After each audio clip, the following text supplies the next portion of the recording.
You know, like I'm just concentrating. But when I wait at tables all the time, people would be like, "You don't really like this job, do you?" They say stuff like, "Yeah, no, man, not really." I mean, do you like your job? But I didn't say I did like the job. I was like, "No, I'm cool." Is there a phrase that will trigger you? Is there a word or phrase that if somebody utters it to you, even if you were in the best of moods, it will change? Moon knows it, and he says it often. Oh, really? Moon knows Joy? Your trigger phrase? my trigger phrase. If we're having an argument, which happens every once in a while, he'll say, "Are you okay today?" Oh, man. God. Yeah, he said that to you last week. He said that to me last week, and I was not okay after that. Yeah, Everything was okay. that's a way to. Then it was not. That's a way to. That's a psychological thing that you see those in articles. But just maybe the way those words are put together. Yeah. Because I feel like when somebody says that to you, that means they're out of whatever. They can't. They're not able to articulate an argument back. Sure. And that's either stall tactic or a way to, I don't know, get the other person more ramped up, and that works. That works on me. I like using the phrase "Sure, Jan," from the Brady Bunch movies. All right. Marsha's line. I think that that's so great, and I use it often. Like when people come at me in comments and whatnot, and I'm like, okay, when there's no validity to what they're saying, like, "Sure, Jan." Is there something that gets your get you going, get your blood boiling, Scott? I mean, It takes a lot to get you angry. yeah, I don't know. There's not too many. I don't think there is one. It's just more if I'm tired and then, or something like that, and somebody says something and it's just out of. I wasn't expecting There's no it. unlock the rage phrase. No. There's nothing that your wife just secretly shuts you down with that, like, you may not say anything, but you're just fuming on the inside? No. Let's see here. She's not really biting with her words like that or anything, which is nice. Yeah, I don't know. I feel pretty I think fortunate. you need to go out and punch something. Okay. What? Yeah. Go out and kick something, Scott. You need it. I guess today and tomorrow is the big Belleville chili cook-off, which I've never been to. Oh, you must. Is it a must thing? It is. I've gone at least 3 times. It's the 40th annual Belleville chili cook-off. Oh, it's so much fun, and the chili is so good. And it's restaurants, right? It's it's restaurants. It's different people participating, like different restaurants making. Okay, chili so and it's whatnot. restaurants. It's not like They may have some randos though. I can't remember. Dave's white chicken chili. Yep. Right I'm on that not RV. about the rando. I brought a crock pot from home. Well, there's going to be a lot of crock pots out. That's how they serve it. But Well, last year, Copper Fire won. oh, good for them. I guess Copper Fire's got a mean chili. I love chili, man, and we are in chilly weather. Yes. Finally. We are in it. Although, I've said it before, I think chili is an all-season thing. I'm with you on that with soup. Like, I think chili is an all-season thing. But now it's really, it's fall. There's a nip in the air. It's, what is it, in the 50s right now. It's going to be in the highs in the 60s next week. Yes. That is And beautiful. it's going to get down to the 30s overnight. Yeah. But I don't think I've ever been to a chili cook-off. Oh, really? Yeah, You are missing out. I guess so. It's You fun haven't lived. because it's in the middle of the street. They like close down the entire strip of Belleville right there on the square where the little roundabout thing is. And all the vendors, and they have, beer tents, and they usually have live music, and it's just people everywhere eating chili, tons of porta potties. Yeah. It's great. Oh, A lot of you toilet gotta. paper. Oh, yeah, dude. Yeah. I went to a chili cook-off in Southern California. Like, it wasn't Mexico yet, but if you jumped the fence, this is where you'd land. It was that far south. And some of the chili was so freaking hot, dude. It's like a drug. If a drug dealer doesn't do their own supply, I'm out. You know what I mean? Like, if they're like, if someone's trying to sell you weed, and they're like, oh, no, I don't smoke this strain. Well, I don't want it Something's then. wrong. Yeah, something's up.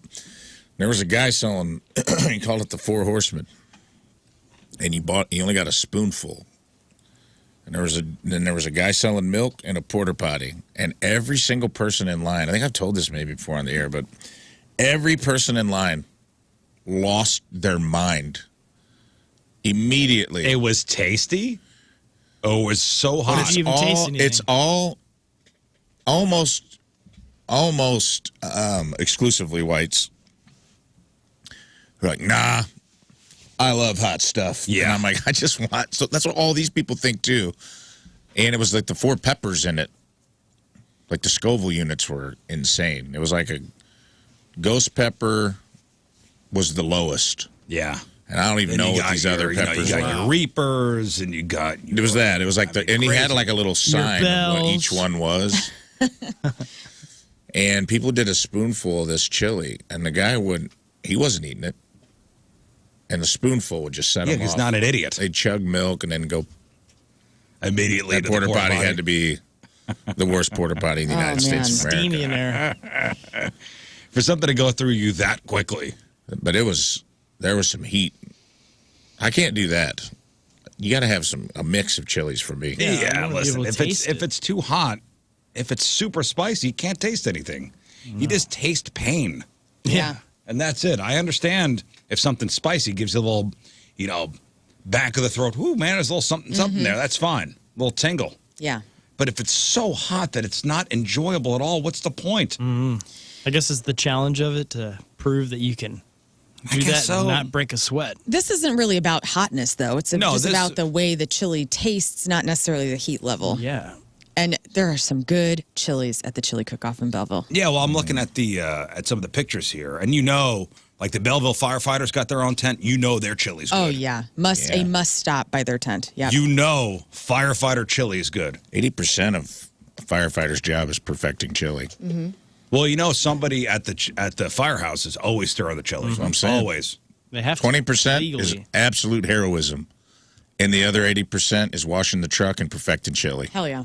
And I respect that. I'm here for you. There's always a pot of chili going on. I bet there's a pot right now across the street. At every I can smell it. firehouse. There's a firehouse across the street. I bet if I walk over there right now, there's a crock pot full Show of open chili. the windows. going. 100%. 100%. Bring us some. Bring us some and bring us the flag on the truck. Oh, and yeah. we'll eat the chili underneath the big flag. Because there's nothing more American than that. That's what I'm That's talking about. right. Ladder 12 chili. I don't know what their number is. I can't remember. Across the street? Yeah. The Creve Coeur Fire Department? Great place. I've climbed up the little, The little tower over there. Oh, over there? Really? yeah. I got a little tour one time. Whoa. Huh. Yeah, there's always like at every visiting firehouse firefighters. there is a thing of chili going at all times. It's a requirement. Yes. And show me the Dalmatian. There's a Dalmatian running around. Oh, so and, cute. and a thing of chili going. But is there such a thing as too much chili? Of course. Too much of anything. I guess Yeah, so. I don't know. It's beans. The same flavor, I guess, over and over again. Okay, Too much, but- now this was something that went around this week on the internet. Is there something that's so delicious, but only in small amounts, but if you get a big amount of it, it turns gross? What food is delicious in small amounts, but gross in big amounts? I got it. Snow cones.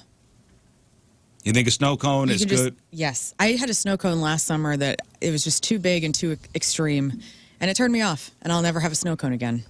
It was too much. You know what? Like frosting. Yeah.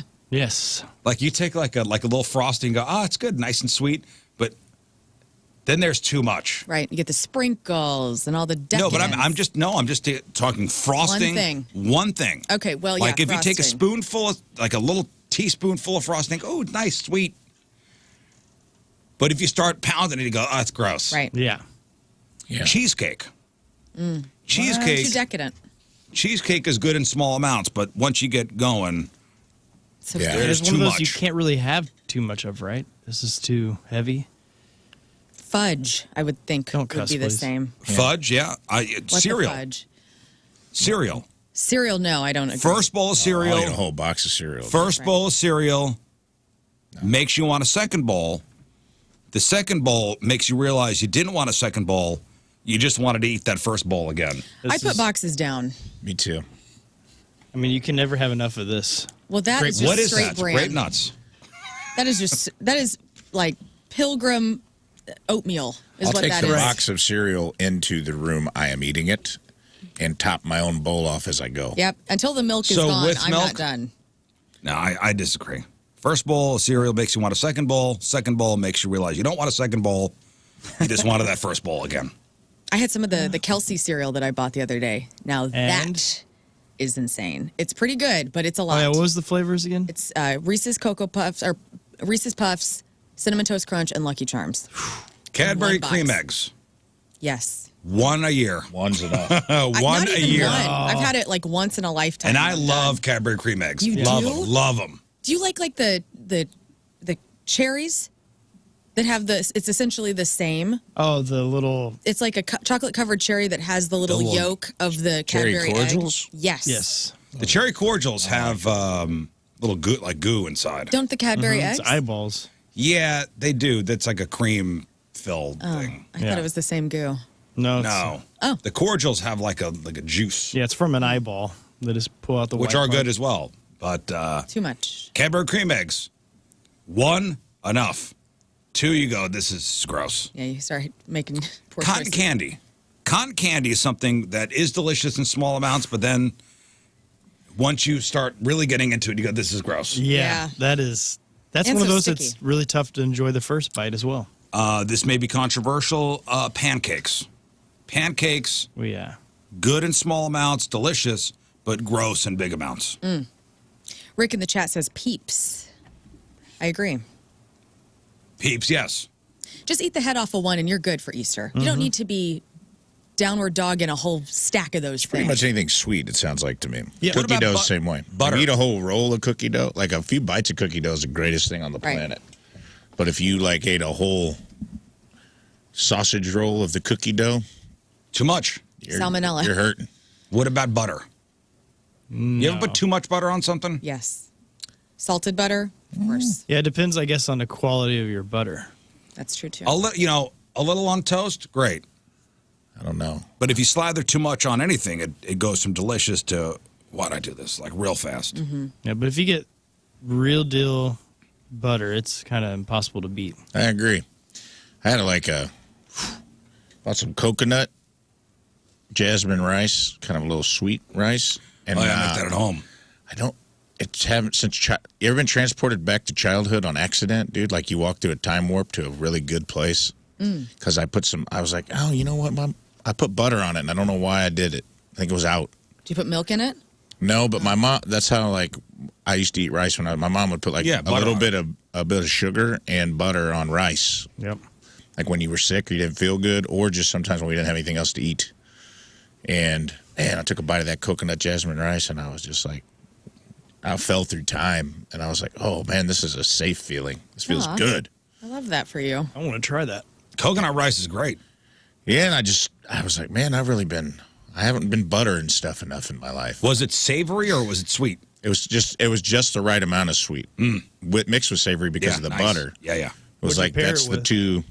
I just had it by itself. That's a Southern Illinois poor mom thing because my mom Yeah. used to do that too, where I would have the white rice, the butter, sugar, but we would put milk on it. I've had the milk. I didn't do that though. Yeah, did you ever do it delicious. for breakfast? Because that's Yeah. we were the hillbillies that did that as well. It was great. I would also say cheese is good in small amounts, but gross in big amounts. Again, depends on the brand That's- or the. Yeah, I'll eat my weight in cheese. Yeah, me too. Will you? Cheese and cereal. I dude. If seriously you had a will. cheese and cereal party, Charcuterie, man. I'm going home You put bloated. charcuterie. Yeah, we're stopped up for days. I will go ham wild if there's a spread of multiple cheeses Yeah. on a table. I get real weird. Real I don't know. There fast. comes a point where your eyes are bigger than your stomach, and you go, all right, I got to clear this whole thing of cheese. And then at a certain point, you go, this is gross. I feel disgusting the next day, of course, but in the No, moment, even in cheese the party, moment, If Moon were here, he would also be on board. even in the moment, you go, this is too much cheese. No. I ate a whole bag of Gouda cubes with dried wild blueberries. You really are my best friend. Dried sweet blueberries at home, and I was like, I'm a little charcuterie boy. And I was just eating them straight out of like a piece of garbage, dude. Just like had both bags on the coffee table watching the football game last night. And I would take like a little handful of blueberry, and they're like the sweet, like the Dried. dried blueberries. And I know. man, they're so good. They're my So a new little favorite. Gouda, a little. And a little Gouda, and I just put it in my hand, shake it up like dice, and throw it in my mouth, and just let the party happen in there. And I was like, I'm a little trash charcuterie Hold boy. up. I'm a little charcuterie raccoon. You got Tillamook Gouda at your house right now? Me Not too. anymore. I just Now bought it's in his belly. shreds. I had cubes because I was I made chili last week, and I bought the cubes to go in the chili, and I had some left. And man, Charcuterie boy, huh? I could have kept going. Oh, I love a charcuterie. It was just a little. Yeah, I don't need a board.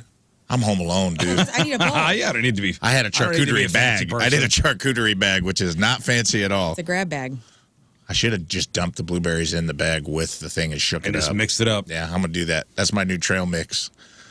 Yeah, I don't think that's healthy, man. When I go out on, lot on a of hike, cholesterol. Hey, you know what's funny? By the way, the way you said you put the blueberry and the Gouda in your hand, Yeah. and kind of shuffled it up. yeah, I just shook it up, dude. That's how all young people think dads eat nuts. Yeah, Yeah, that's Well, how it you do is. eat nuts. It tastes better that way. You put them in your hand and you kind of shuffle. peanuts? Yeah, you kind of shuffle them around. it's truck driver charcuterie now. That's what I'm all about. Well, my son was doing that with his buddies. They were making fun of older men, the way they eat. And they call them, I forget what they called it. Zaddies. The way dads eat, eat nuts. Mm-hmm. I'm like, do I do that? Do you have a bowl full of nuts at your house? I mean, at all times? Yeah. No. That's the thing that the 90s dads used to have. You go to anybody's Yeah. single dad house and they'd have a bowl of pistachios or Or the cashews. cardboard, Oh, yeah. the round cardboard. For sure. Mr. Peanut? Yeah. Yeah. My dad was that man. On his coffee table, there was at least 200 Like ashtrays and nuts. loose nuts? Loose nuts. Like just pour it out? straight up. Mhm. Yeah, we had that all my family. Just collecting the skin particles across the room. like from like a bar? Yeah. Greg was wild. Yeah, man. Used to go. Phew. You go to VFW in '89. There's a lot of hands going in those nut bowls. Oh, yeah, that was Just- a thing. I don't think just- that's so much a thing anymore Oh at no, bars. no one would ever do that. But it was just. That was It was a a thing. real. It was a real nut orgy back I then. think that was a of thing people's hands probably going up in. until 2020. No way. That's how they were salted. All the salt from people's yeah, skin. makes it better. People started getting hip to like foodborne illness before 2020. Because I it don't know. used to There'd be be, like, like, when I used to go into pretzels. Veterans Inn in Dow, Illinois, they had pickled eggs on the Disgusting. which is awesome. and guys would these old Italian guys would be in there playing pitch, drinking Stag beers for 75 cents and be like, "Hey, Lloyd, grab me a couple of them pickled eggs," and they just eat them out of those things were there since the place opened, and they just don't go bad. And they would be eating nuts out of those little like wooden bowls, Yeah. Yeah. Yep. Special bowl for the loose nuts. and they'd just be. These were working men, dude. There was dirt under their finger. You know what I mean? Like Yeah. They're respectfully. It was coal. Yeah, Coal dust. These They're guys like immune to yeah, everything. it was coal dust. They just got done working on a lawnmower or something. And they're That's how just, you build immunity. That might be true, Absolutely man. is. You know, all these kids are sick all the time. Like, Yeah. that just got a cold. You might do, be. You know yeah. why? You That's just how you need build up pickled immunity. eggs. You know what? I'm going to stop taking my booster, and I'm just going to What? start eating loose nuts. You don't need a booster. I'm going to start Wait. eating loose nuts. I'm going to find an old bar that's still serving loose nuts in a wooden bowl, and I'm just going to, every 3 months, I'm going to go in and eat a whole bowl of those. Yeah. That's how it you helps. build. You're right. Build up immunity. That I You're It right, is. dude. Dude, listeners, Amy and Lori, who love this show, they're always at the VFW down the street, always inviting me out for a drink. You know there's loose nuts on that counter, on that bar. Oh, yeah.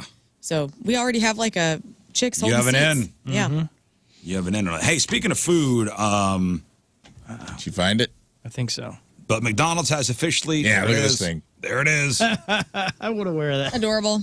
The chicken Big Mac is out now. 2 breaded chicken patties will replace the all beef patties. Everything else is the same. I guess they were trying this thing out. Great success, and now it is on the menu officially. Is it grilled or? Breaded. 2 breaded chicken patties will replace the all beef patties. Everything else remains the same. So you got Basically, are they using the McChickens? I don't know, or are they? Has anybody had one yet? No, I'm off the Or bird. are they specific to? Is it is it a McChicken patty or is it specific to the chicken Big Mac? Is it something different? Is it like a thinner thing? I don't know. If you've tried it, let us know. I don't know what this. Also, on the food tip, the remains of a Michigan woman who went on a diving excursion in Indonesia was reportedly found in a shark's stomach. See, this is why I'm not going on a cruise. I'm not ending up in the news. I'm found in a shark's belly. No thanks. Did you see the story? Yes. So you know what happened. Go off, Queen. What happened? You know what happened here. Now, the good news is, if there is to be any silver lining, to this story. They think she was probably dead before the shark ate her. Oh, okay. Right. That's the good news. The bad news is she's still dead. Yeah. Yeah. It also means that shark's into some weird stuff. Is eating dead people. So she went on a diving excursion in Indonesia. 68-year-old woman swept out to sea. The guide boat couldn't rescue her for some reason. This was on September 26th. They found her in the shark's stomach October 6th. So days later, parts of her body were found in the shark's stomach after it was caught, and the local fisherman who caught the shark was like, something looks weird here. Let me cut this open, see what's going on. Does it say what kind of shark? I could not find that information. Because I am very curious. Because I immediately think great white shark, and then I'm like, well, Like why did Jaws? they? Yeah, like why are we killing sharks? Like, how did the fishermen? But then we probably don't eat great. Like, I don't think different countries. I mean, eat this was a great white fisherman, shark. so Could be an accident. Yeah. he could have caught the shark to eat it. I don't know what kind, but he's like, something looks weird here, and he cut the shark's belly open, and this woman's body parts come spilling out, including the wetsuit that she was in. Oh no. Yeah. Yeah, they're saying this woman had a medical incident while she was in the water, and she was an experienced diver. She was on a diving trip with her husband, and she was on this particular excursion. Looked lovely in Indonesia, got swept out, may have had a heart attack while in the water, and then the shark ate the body. It's terrible. Wow. These are just some things I have, by the way. Oh, Some Friday news leftovers? stories. It's Friday leftovers. These are just stories I've kind of been sitting on Let's hear them. all week. Has society reached peak stupid? Yep. Yep. Next. Crocs for dogs. Crocs for dogs will debut later this month. Why'd you ask that man. question Crocs first? for dogs. Why do the dogs need Crocs? They're going to have little arch problems now. Next. So they're like normal Crocs but smaller, and they come in sets of 4. And there's a strap around the ankle so they won't slip off. Now, they claim fans have been asking for dog Crocs for years. So they finally caved and went for it. And now I'm going to get a pair for both of Rafe's dogs. You may not be a Croc person, but your dogs may be. No way. I'm going to punish them in their elder years. Just because you don't like them. I don't like dressing up my pets. I don't mind if other people do it as much. It's just, I don't do it. Have any of your dogs worn a sweater before? No. A Chiefs jersey. You've never let him? Not even Simba? No. You've never put a shirt on him? I mean, if I was going to put Bo in something, I'd put him in a little. Like if we were going to be somewhere where they needed it, maybe. Like if we were going to like be out tailgating in 30-degree weather at a Chiefs game for some reason, maybe I'd throw him on something, but. I remember when we first got Cat the dog. I'll allow a Halloween costume because We tried to put a Halloween costume on her, like a hot dog. We tried dressing up as a hot dog. Aw, She I love hated It that. lasted about 5 seconds until she started Aussies flipping aren't out. very good with that. I wonder what new dog would look like in a sweater. I don't know. Just try it. But didn't we just learn that yesterday that Crocs shoes can hinder kids' feet? So I wonder if this has Yes. any effect on the dogs. So listen, these things are already listed on the Crocs website for $50, but you can't buy them until October 23rd. They come in 3 sizes and 2 colors, green or pink, or technically green slime and dragon fruit. There's also a matching pair for humans, so you could coordinate outfits. Both colors glow in the dark, and October 23rd means you might get them in time for Halloween. Okay. Cool. So your dog could really nail their lazy American costume.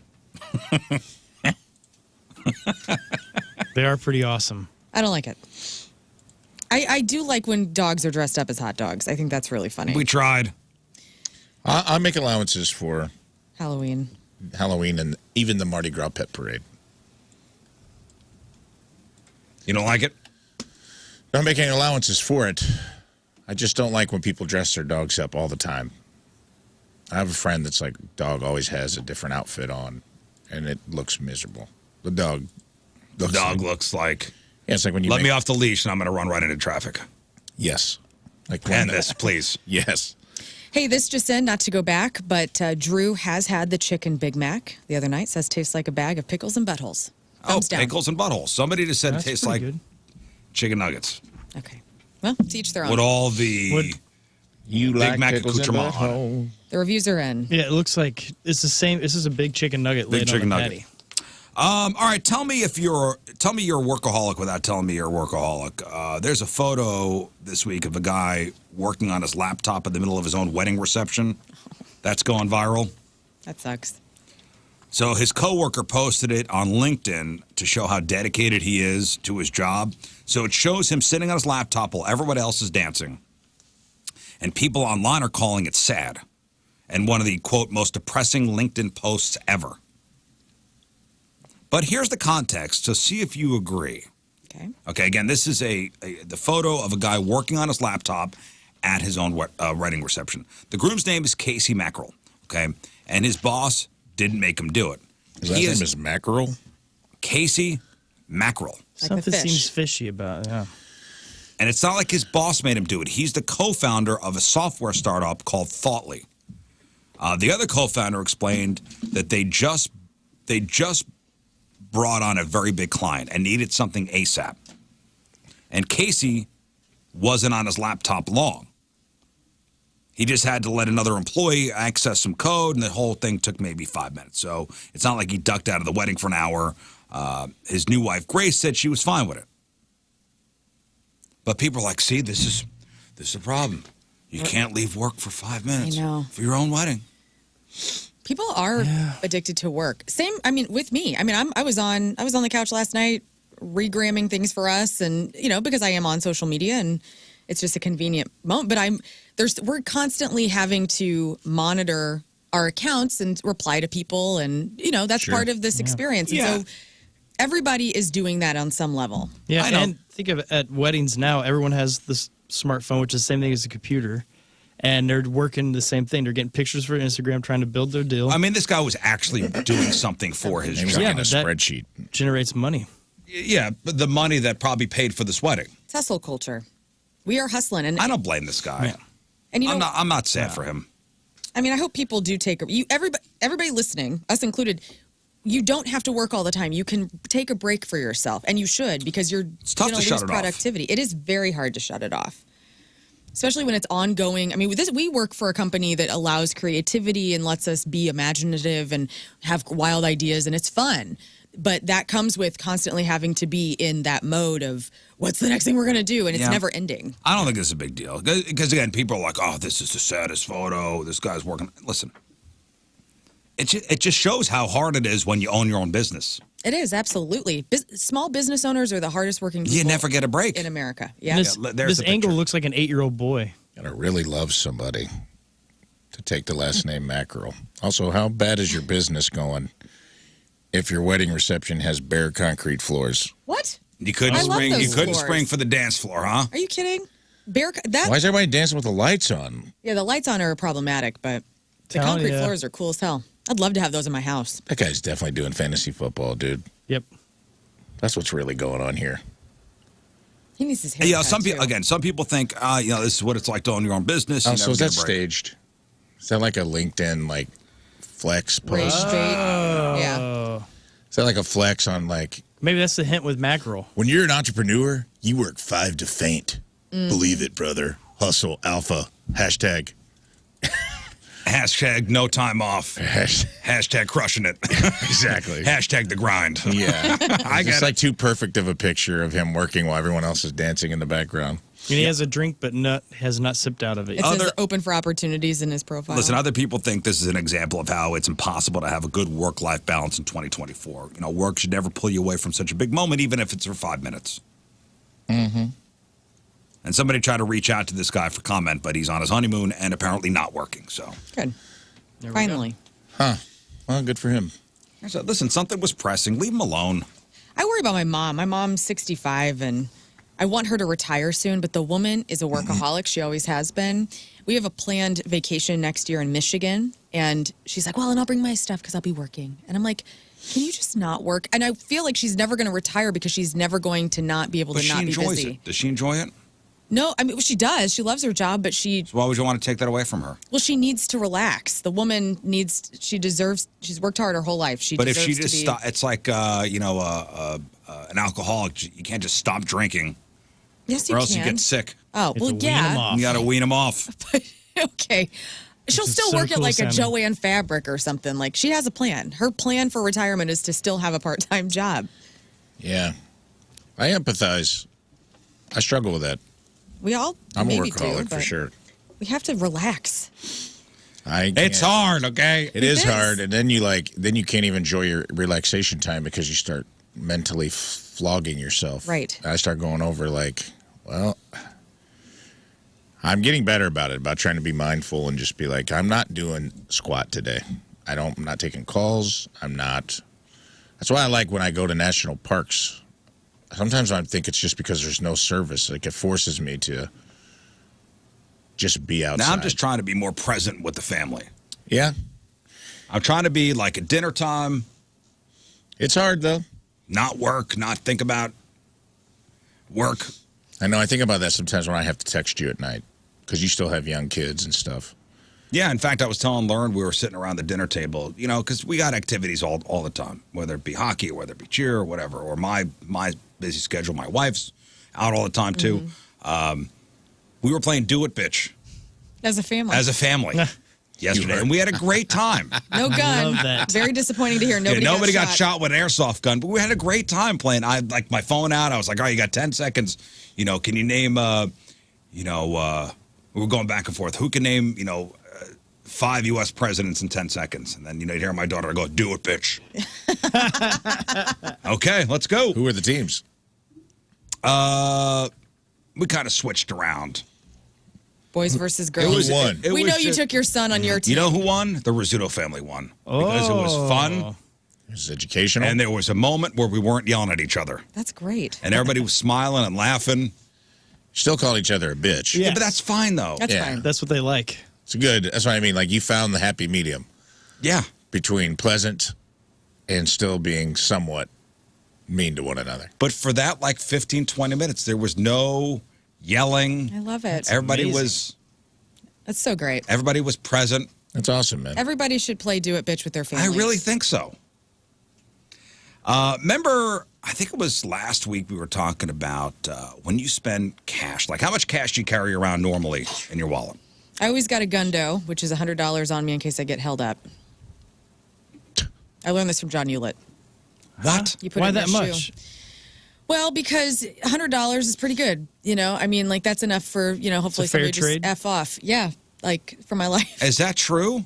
Yeah. Like you actually, that's something you like, oh my God, I spent $20. I need to get another $20 in my pocket so I can have $100 in case I'm kidnapped. Yeah. It's worked like a charm. See, this is what happens. You work with John too long. I know. You're probably a normal person before you How start many was. dealing times with it. have you been robbed at gunpoint and had Well, to give up I that hope to hunt- never that be gundo? robbed at gunpoint ever. Now you please, will because you God. just told the entire But area you're always packing a hundo for that reason. And Yeah. then you'll easily give it. I mean, you asked the question, I'm going to answer it. So, You're right. and I suggest That's a- everybody do that. Really? I thought of everybody yesterday and about getting robbed because I had to get gas, and I was thinking about our conversation about, spooky people getting into your car and stealing your car while you're paying at the pump. By the way, there's no mute button at the BP Yeah, I there went to. you press the buttons? You tried it? The buttons that have no information near Yeah. them? No. Oh. Oh, That's, yeah, you you got have to to. press one. I think it's the second button down from the right. It is. Yeah, someone we had tweeted us about yesterday that- 3,000 emails I didn't want to about it. ruin the machine. I just wanted gas. No, it's not going to ruin the. I don't know. Not what's going to ruin the happening. machine. I don't have to call the attendant. As somebody who's been robbed, Yeah. they'll take anything. Okay, great. Well, then I'm prepared. They'll take anything. Yeah. They're not gonna rob you and go, $80 here. You're $20 short. I always think of the scene from Clueless when Cher gets robbed Yeah. at the gas station, and she's like, "But this isn't Elia." Like, I don't want to ever get in that situation where they're stealing my jackets and stuff. Why So what is- $100? I don't understand what the $100. Because you can call it a gundo. It's a cool name. Oh. Why not $50? A nifty. What? That's stupid. You can't call that a Glock 50. I don't know. What? I don't know. It was. a It doesn't fun make name. any sense. Hundo, gundo. Why give So- them more money? What is the trade-off? Do you think if you give them a hundo, they won't like take your car. They won't They're take your still going to life. take Don't everything. touch me. I don't want anybody touching me or taking me. Here's $100. Leave me alone. That will probably work with $20. No, it wouldn't. They're like, you're fun size. Get in our van. You know? Yeah. You If just you're gave him, getting kidnapped, $100 is not going to do it. I'm not getting kidnapped. I will go. I will die. We will be dealing with death because I will be screaming and irrational the whole time. I believe you. Nobody will pay for my ransom. I have to. It all needs They to come out right immediately then. open the van and just push her back out. It's like all you hear is a bunch of like the whole van's going crazy It's like because a she's in there raccoon like back a there. spider monkey just attacking everyone. Biting, scratching, knife out of the boot. And they come $100. Leave me running alone. out of the van, just scratches all over their face, limbs missing. Yeah. I hope. Don't touch me. I just don't understand the $100 thing. You asked. I gave No, you I the know, it's answer. fine. It's No, fine. yeah, I'm trying to like rationalize that too, and it's the math ain't coming out. But I'm happy for you. Wait, it just clicked. It just Thank you. clicked. I get it now. I'm just trying to think of like a reasonable felon who's like, I was gonna kill you, but $100 is pretty good. You have You're a nice free to day, go. lady. I was gonna steal your $30,000 Acura, but I've decided $100 is a fair trade. Have a good day. Have a nice day. Thank you. Goodbye. I bid you adieu. A tip of the hat.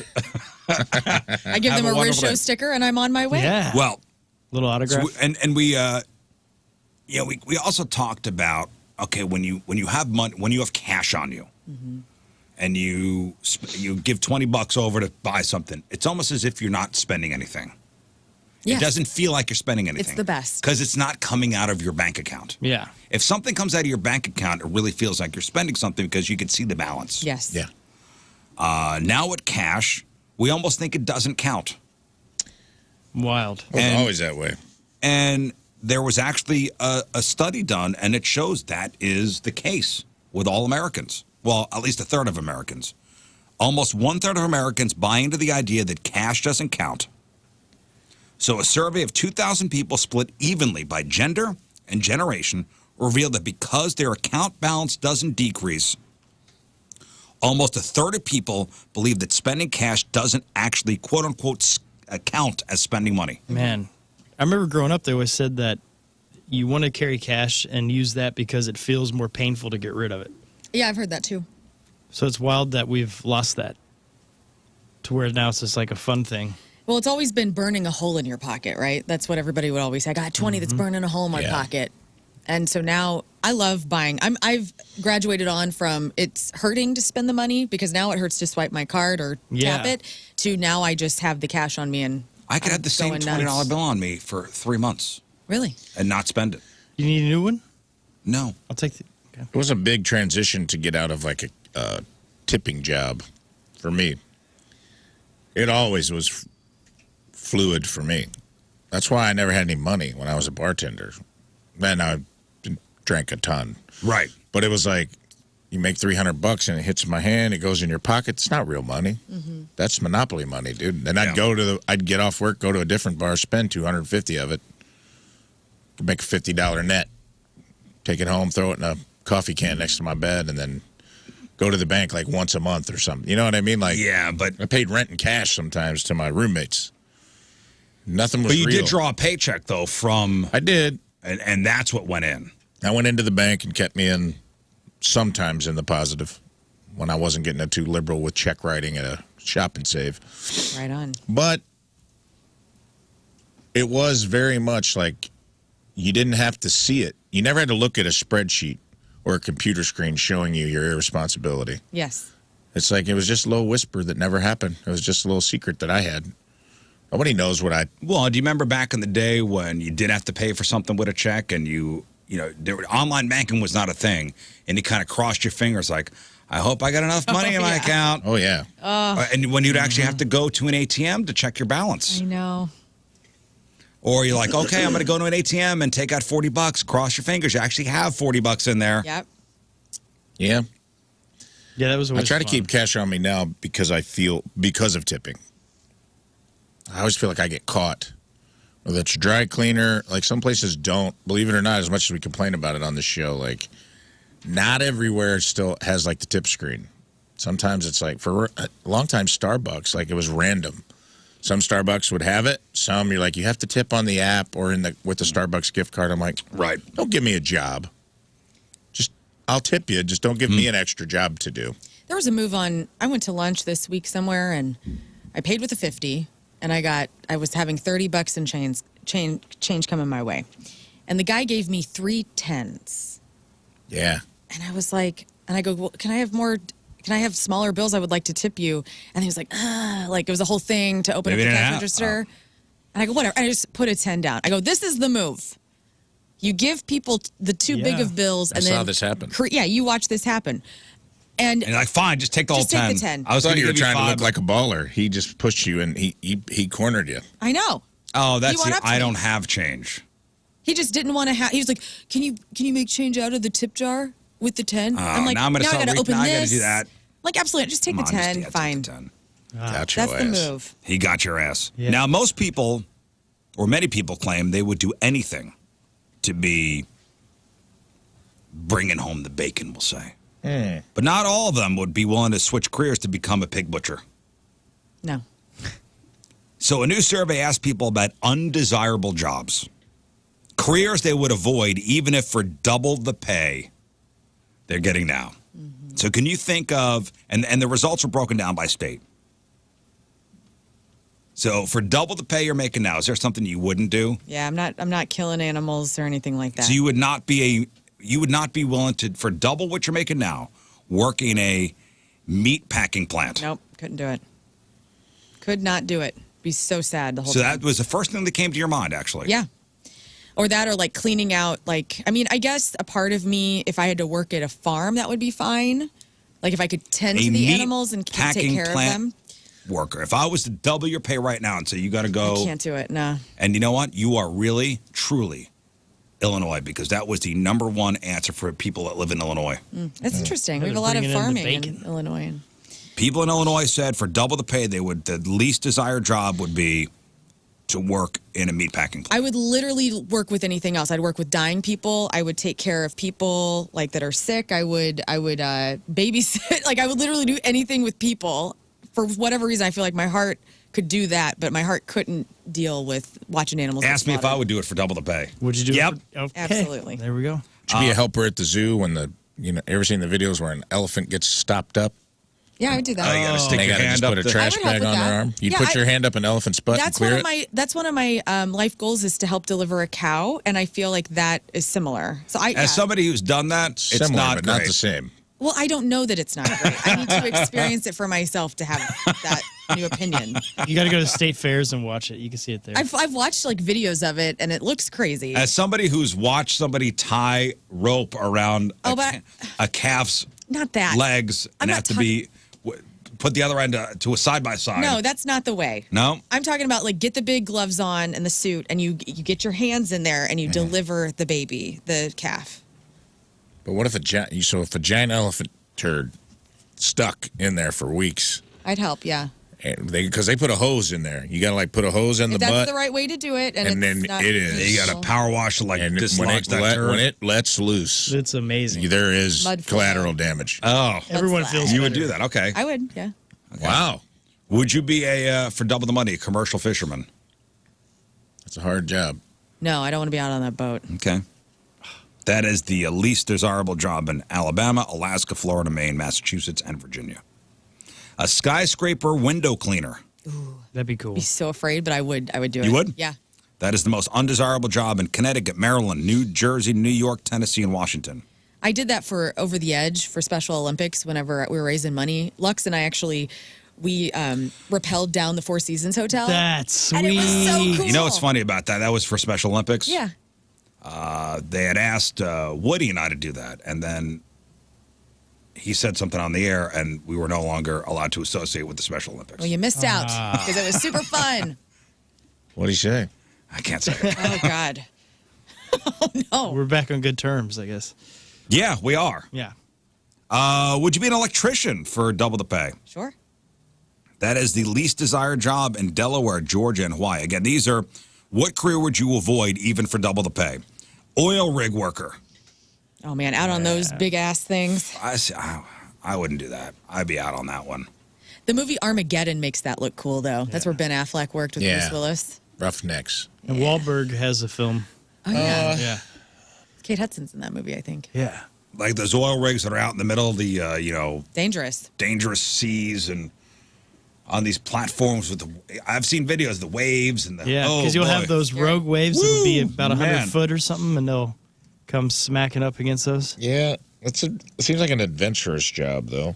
Yeah, it would be I fun. bet you those guys make bank, though. Heck yeah. You go and you work for it. It just like 3 to 6 months or something, you're out, and it's a ton of money. How much you bring But home. it's very dangerous. Yeah. Oil rig worker, most highly undesirable career path in California, Louisiana, New Mexico, and Texas. Roofer. Oh, yeah, it's hard work. I've done Hard, that. that is hard work. Not a fan. No shade. I've done a few roofs. No shade, hot sun. Roofer, least desired in Arizona, of course. Yeah, that's worse. Arkansas, Oklahoma, South Carolina, Utah, and West Virginia. Logger. A logger, That'd be which I cool. think is probably the most, is it the deadliest job in America? It has been for a long time, loggers. Oh, I thought the most dangerous job was crab fishermen out in those icy waters. Yeah, that's no mas. Checking them crab pots. Maybe I'm wrong about that. Logging would be awesome, though. I mean, there are certain jobs that they have like an appeal to me because it seems like oil rig, logging. Yeah. Logging workers, most dangerous job, followed by fishing and hunting. Yeah. Truck drivers, roofers. Anything that seems like you might be on the run. A job you'd have while you're like running away from a sordid past. Just there's something.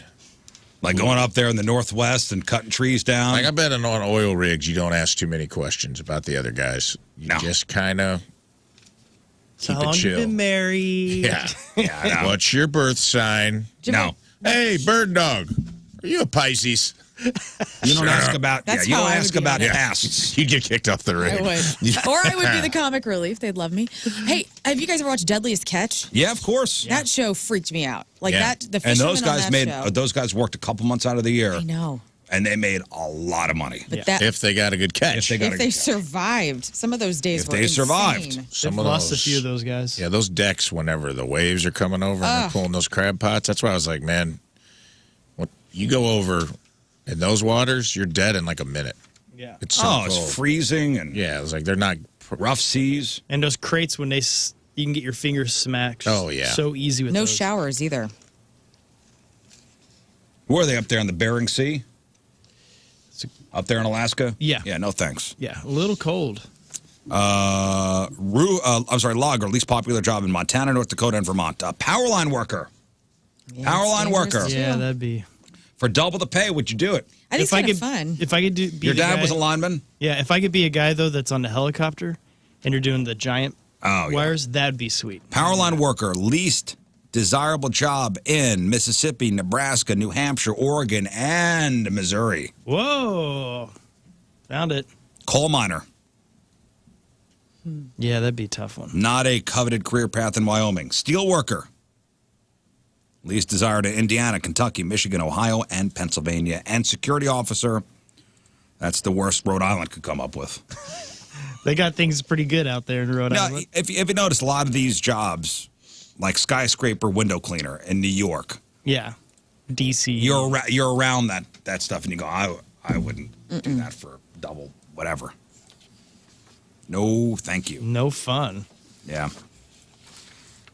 All right. Shall we move on? I Yeah. think so. I guess. I think we should. All right. We'll take a break. We'll come back and we'll do the Craigslist Freak of the Week thing. Got to crown the champion for this week. See what ad is moving on to the next round of the Freak of the Year playoffs, quarterfinals. We'll get to crap on celebrities, but first. All right, teamers, remember the day is brought to you by Hot Shot Sports Bar and Grill. St. Louis is home for Blues hockey. From St. Charles, Lucas Sema is our Yeah, teamers. Lucas. Lucas has been a fan of the show since its inception and is proud to have witnessed it grow into what it's become over the years. Never misses a show, has not missed a show in the past 10 years, loves how open and freeing the show can be, also while flying off the rails quite quickly at the same time. Listening to the Riz Show for Lucas has always felt like listening to a conversation in public where you want to contribute and everybody's unique takes on a variety of topics. Also loves hearing about each of the individual personalities' lives and the stories that they bring to the table. Lucas Sima from St. Charles is our Team Riz member of the day. He gets a super sweet Team Riz member of the day soccer jersey. Get yourself signed up 1057thepoint.com/Team Riz. All right, we'll take a break. We'll come back again. We'll do the Craigslist Freak of the Week thing, and we'll get into crap on celebrities. It is 7:04, Friday, traffic and weather. First look, Lern coming at you. And it's brought to you by Golden Oak Lending. Do you need extra cash? Golden Oak Lending can convert your home's equity into cash in as little as 14 days. Let Golden Oak Lending cure your blues. Eastbound 40, just past Maryville Center Drive. Their two right lanes are open. There was an earlier accident there. But otherwise, you look pretty normal for a Friday at 7:04. Weather today, 84 will be the high, so a little bit warmer than it's been this week. 51 is the overnight low. And right now it's 52 at 7:05. Zach checking in on the instant feedback. Belleville firefighters, local 53, checking in here. Down here at the chili cook-off, starting our preparations. We make close to 1,000 gallons of chili. Yeah. Damn, man. 1,000 It's a gallons lot. of chili. Damn. And What's usually, the fart conversion on that? Usually sell out sometime in the afternoon on Saturday. So come on Good down for to you the guys. chili cook-off early. The air above Belleville is the smog of L.A. on Sunday. Yeah, they'll have to have like a heat dome. Like, what is happening over there in Illinois? There's an air quality advisory over Belleville Sunday. Right. We'll take a break. Stay there.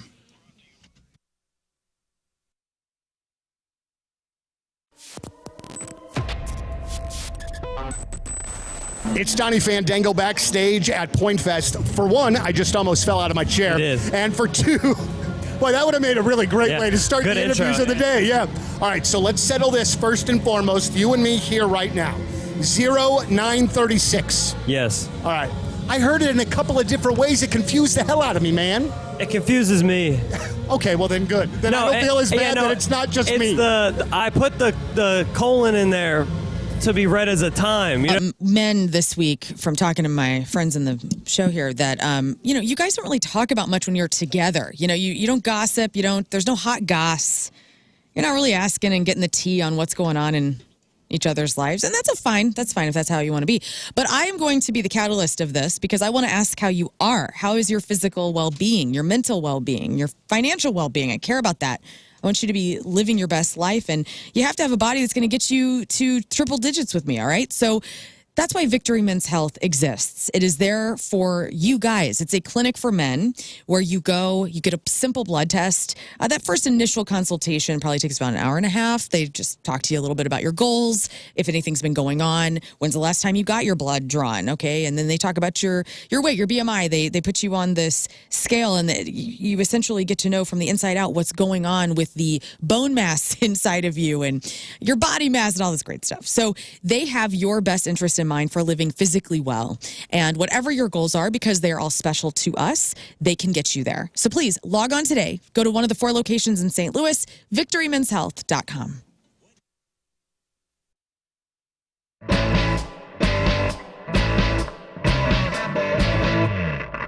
All right, so I got the gig of the day here today, like no doubt about it. We are here with the guys from the Revivalists and Becca, our grand prize winner. We are here at Music Record Shop, and what we get to do today?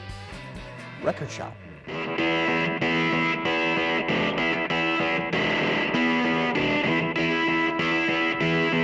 would just like to point out one of the all-time great record title names by Ween, 12 Golden Country Greats. Oh, that features the song. There are 10 songs on this album. But it features the classic Piss Up a Rope, which is like an amazing freaking song. That I have that record. That is a really, really great record. Good stuff. And I'm not even the biggest of Ween. I don't get all the Ween stuff. Normally that's like my brother's thing, but that one I'm a big love yeah. it. They got some great songs too. I love that this store has Angel Olsen and Roy Orbison together because when I first started listening to Angel Olsen, I was like, This reminds me of Roy Orbison. Yeah. And I just love her records. And in general, and Roy Orbison as well. This is Coming Home With Me. This is one of my all-time favorite records. Yoshimi Battles the Pink Robots by the Flaming Lips. It's a masterpiece. Do you realize one of my favorite songs of all time? I need this on vinyl. This has become a part of my collection.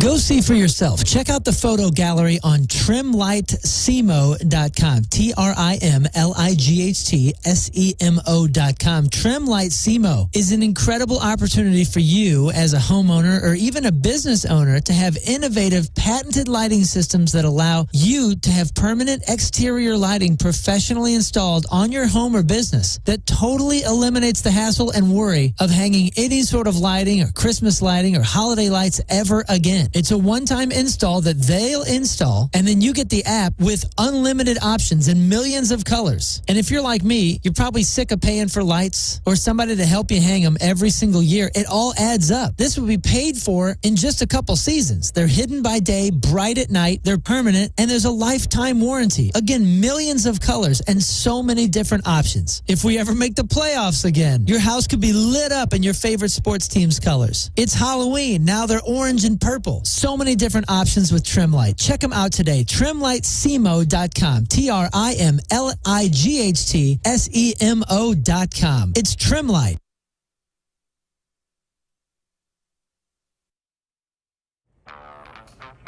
Oh, hey, just sitting here checking out all my awards. You know, there are many ways to reach us in the Point Studio. You could call us, you could social media us, I think you could even fax us. But there's a new way. It's called Mic Drop. Yes, download the Point app, click the Mic Drop feature, talk into your phone, and your message goes right to us. Look, I just got one from Jeff Burton. Hey, Riz, great show today. I'll see you tomorrow. All right, I f***ing read this stupid f***ing thing that head told me to read. That's right, the new Mic Drop feature. Download the Point app. Is this thing f***ing recording still? Oh, let's do it now. Let's do it now. Let's do it now. Okay, so wait, and Clovis, I don't think you have a clue how bad this gun hurts. Would you like an example? Would you like to try? Would you put your butt on the line and? You guys can shoot me. Yeah. Have Scott. How about you shoot Clonvis first? Can I take one shot in the Can tush. I take one of his shots and give him 4? Was that What? fine? No. Oh, that's happened. I'd like to. I mean, just as a gesture. I mean, of that's a pretty. goodwill. That's a pretty amazing friend right there. In tribute? Or I'll take one put and my I'll ass still on the shoot line. him 5 times. I had 4 last week, and I'll tell you, it was excruciating. I'm interested to see if it's as bad as you guys say, or if you're hamming it up. So I'm willing to take a shot. Yeah, okay. I would love for you to take a shot to see if we're hamming it up. Fine. Shoot you know me. what? He'll take one of your shots. Shoot me. All right, good. Holy smokes. He's going to take one of your shots. Wow, I'm such a pushover today. Thank you. All right, let's do it. It's because I'm in a good mood. Okay. So do you get to, who's going to shoot me? Scott will shoot you first. Okay. Okay. It's only fair. Respect. Scott, I gotta take my butt out? Yeah, now put it up against the go up against the wall there. Just your undies. See if He's his got a cheeks lot of have gear. rosy red marks on them. Clive's got a lot of gear. He's got take off. Oh, sorry. All right, here we go. Let me see what kind of undies this Clive line is right wearing. All right, what kind of undies? The There's good probably kind? a belt buckle on his undies. They're Halloween underwear. Oh, happy Halloween. Halloween underwear, yeah. yes. Oh, those are great. All right. They got skeletons on them. Okay, bend down there, Scott. Level out. Okay, here we go. Count it down. 3, 2, 1. 3, 2, 1. Oh, that hurt. He's laughing. What happened? You hit him in the middle? No, yeah. That hurts, man. It hurts worse than you thought, right? Yeah, boy, it does. It doesn't sound like it's going to hurt, and then it feels like somebody stung me or pinched me or something. It gets much worse for 3 or 4. Not only that, it doesn't hurt at first, but then it gets Yeah, it's getting builds. worse. Yeah. And I'm nervous because I have to pee so bad. I'm like, I better not go right now. Yeah, I got to pee too. That didn't help, man. I appreciate, Thank you for taking it. you being honest That's with big. the pain, but the fact that you just laughed at it, like that's. Who's ready for blues hockey? Yep. Me. Blues hockey is back, and watch every game at the #1 blues bar in St. Louis, Hot Shot Sports Bar and Grill. They're bringing the energy all season long with incredible specials, exciting games, and nonstop hockey action. So play Blues Roulette during every game, and every time your player scores, you win big. It's time to bleed blue with the most passionate blues fans in town. Don't miss a second of the season. Hot Shots is your ultimate game day destination. That's right, and they have game day specials. Game day just got better. Enjoy blues-themed specials while you cheer on your team. Score $1 tacos, dine-in only, all year long, any day after the Blues score 5 or more goals throughout the season. Pull up a chair, put on your Blues sweater, and head to Hot Shots. They've been the home of the Blues fans in St. Louis since 1990. LG Win Blues tickets even. Ready to catch the Blues live in action? Join us for St. Louis Blues Ticket Tuesday at Hot Shots. Every Tuesday Blues game this season, your chance to win a pair of tickets to an upcoming game for you and your squad. They got the drinks, the food, the enthusiasm to cheer on every goal with you. Don't miss out. Get down there for Ticket Tuesday. You know, I love when the Blues do score at least 5 goals. Everybody starts yelling at the arena for free tacos. They do? Yeah. That's great. Hot Shots is a proud partner of your St. Louis Blues.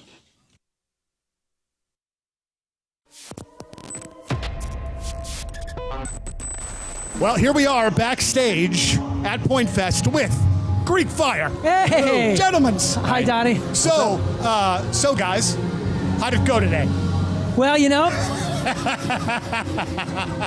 it went excellently. Yeah, man. You know why? Because so we had, just to fill anybody in, we had a bunch of technical difficulties, and it really wasn't anyone's fault, but a whole bunch of stuff was going wrong. But I tell you what, man, the St. Louis program phone number 314-624-3833 or 618-398-3833. The Mid Culture Studio Cams, 1057thepoint.com/Riz. The socials at RIZZ Show. Your emails, RizShow1057thepoint.com. Rafe's in memoriam on the way. Friday Fail Stories. If you love the show Letterkenny, like I do, the guy who plays Squirrely Dan, his name is Trevor Wilson. He's going to be in studio today. You can see him at Helium Comedy Club tonight and tomorrow night. Tickets for both 7:30 shows are sold out. So just tickets left for his 10 o'clock shows. Again, tonight and tomorrow over at Helium. He'll be in studio at around 9 o'clock today. Got to shout out a couple different businesses that are sponsoring Fear of Our Heads this week. I'll start out with Cheney Window and Doors, your gateway to a better home, providing pro installs with Provia window and door products. Cheney Window and Doors sponsoring my head. And they have made a very generous donation to Cardinal Glennon Children's Hospital. Lern? As has Super Smokers. Super Smokers, we don't have chefs. We have pitmasters, and that they do. If you've never had your graduation or your birthday party catered by Super Smokers, you're missing out. So check them out, and they're pitmasters. Rafe? Check out Scotsman Coin and Jewelry. Buying and selling rare coins and bullion since 1959. That was more Irish than Scottish. But Scotsman Coin and Jewelry, and their website is scoins.com or scoins.com. And again, thank you for your donation to Cardinal Glennon Children's Hospital. Don't forget, tomorrow is our Corey Feldman Movie Fest Spectacular over at the High Point Theater.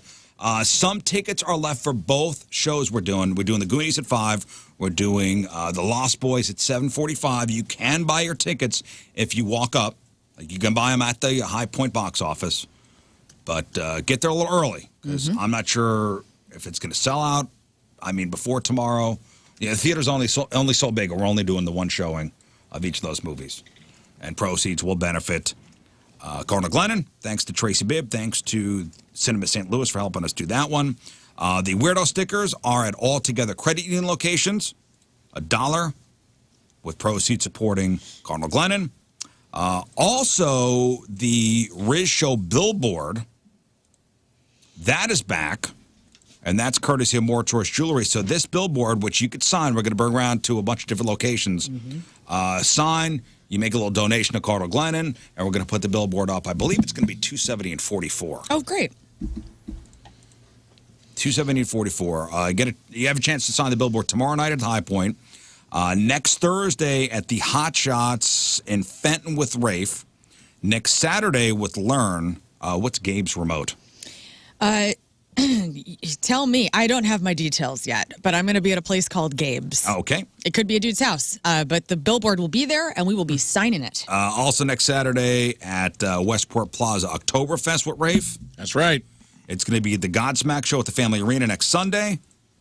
So you have a couple of different chances next week and tomorrow to sign that Riz Show billboard. All right. Thank you guys for letting me park there for a second, talk about the charity.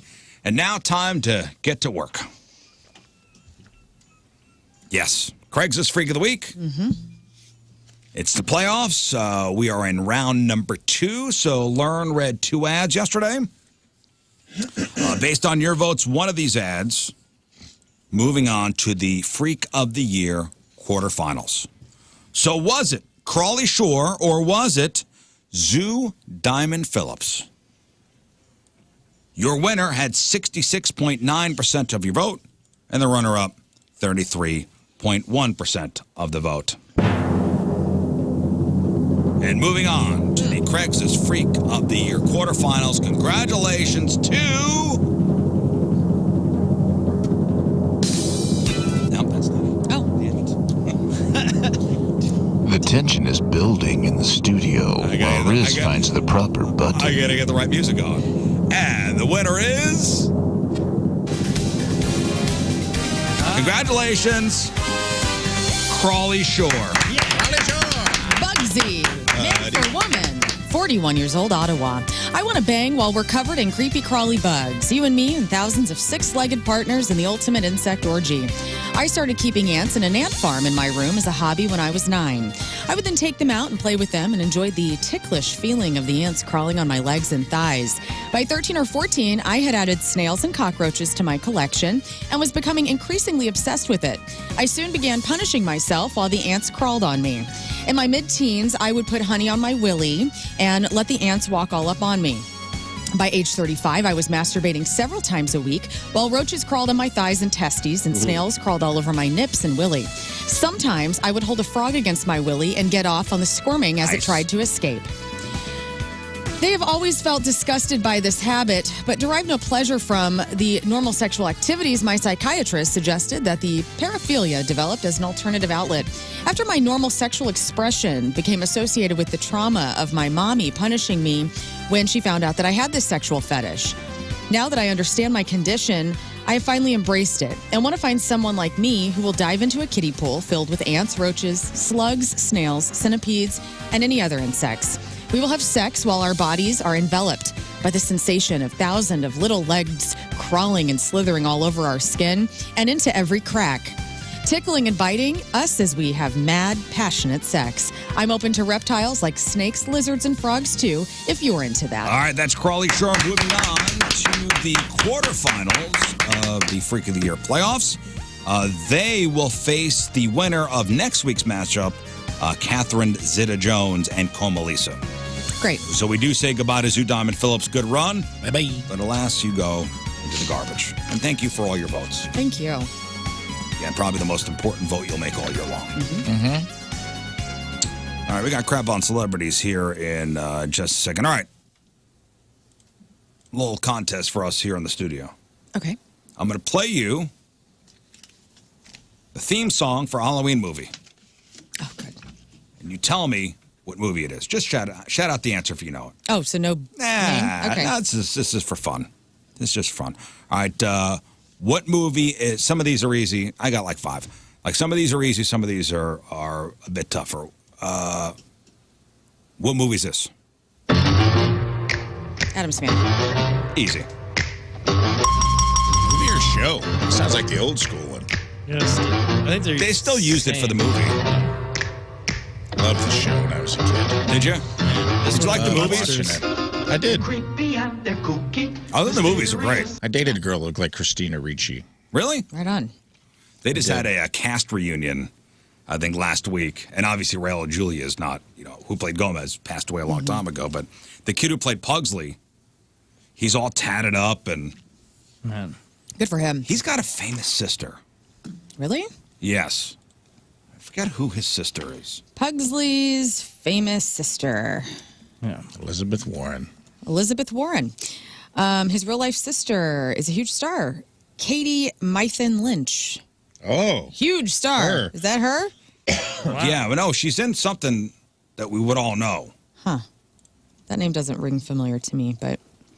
Oh, she was in... wait a minute. Modern Family star Ariel Winter. Oh, Ariel Winter. That's right. Okay. It was her name. Yes, the girl with the glasses from Modern Family. That's what my sister looks like. My sister looked exactly like Ariel Winter. Ariel Winter, yes. I never knew her name. Interesting. Ariel Winter, that's, Pugsley's sister. That's great. All right, so you got that one. What is this one? Halloween. You sure? Mm-hmm. Yeah, dude. Yeah, dude. Okay, fine. Again, told you that was easy. Halloween, yeah. Okay, what about this one? Oh, this is Freddy. This is Nightmare on Elm Street. With the singing kids. You sure? Yes. Locking it in? It is? Yeah. 1, 2, Freddy's coming for you? This is the Nightmare on Elm Street theme song, yeah. Oh, you got that fast. I was terrified of it. This is what I hear in my sleep. Yeah, somebody played this for me, and I didn't know what it was. This spooked me out when I was a kid. Yeah. He's in the boiler. I watched Friday the 13th very young. Me too. It was the first horror movie I saw. Yeah, this is a creepy theme. All right, what is this one?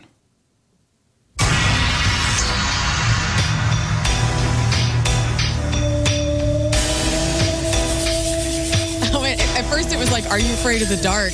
But no, it's not. Have they made a lot of Pinhead. sequences? Like a Tom Hellraiser? Waits song. No. Is it a Texas fun Chainsaw one? Massacre. No.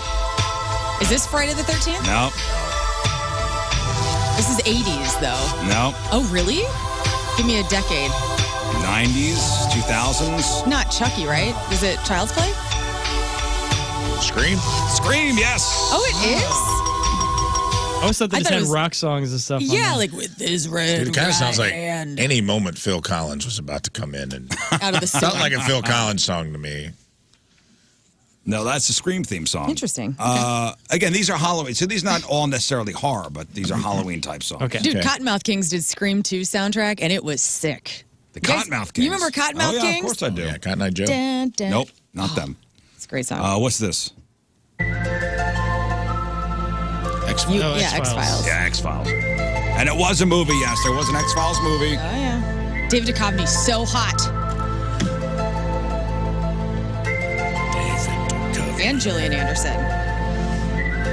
Did you watch X-Files on TV? No. My friends did. So I watched it when I was at their house, I It guess. was pretty scary as a kid. Watching Really? that. The truth is out there. Yeah, it was weird. Yeah. It was a good show. Wasn't there a band episode?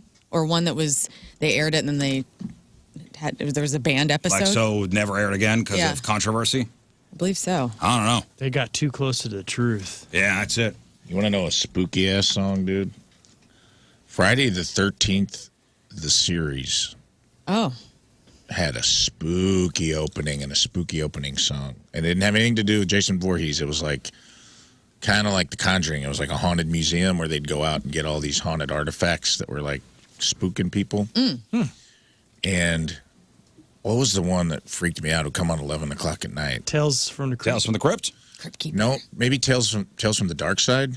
You Tales play from the that Hood? theme music, dude, you'll get your nips will get stiff. It's weird. So there was a Friday the 13th, the series? I know. I want to know what that Never is. watched it. I've Was never it like heard on of that. Sci-Fi Network? Or was it on normal Was this TV, only like in Southern Fox? Illinois, or was this? Could have been. Let's see. No, it was like See if I during can the find it. Xena Hercules era of like the WB. They had it. Oh, my. This is it? Kind of sounds like an English mystery drama. Spooky violin. Music from the original television scores. Wow. Friday the 13th, the series. By the way, the X-Files episode, 1996, it was the home episode. It was banned from Fox after its initial airing because of graphic content and taboo subject matter. What was it about? So the episode is about a family of inbred animal-like brothers who live on a secluded farm in Pennsylvania and murder a newborn child. The episode includes a brutal beating of a sheriff and the murder of his wife. Whoa. So just for content. Yeah, just for content. That's like that family from West Virginia. Yeah. Hey, look up Tales from the Dark Side real quick before you move on.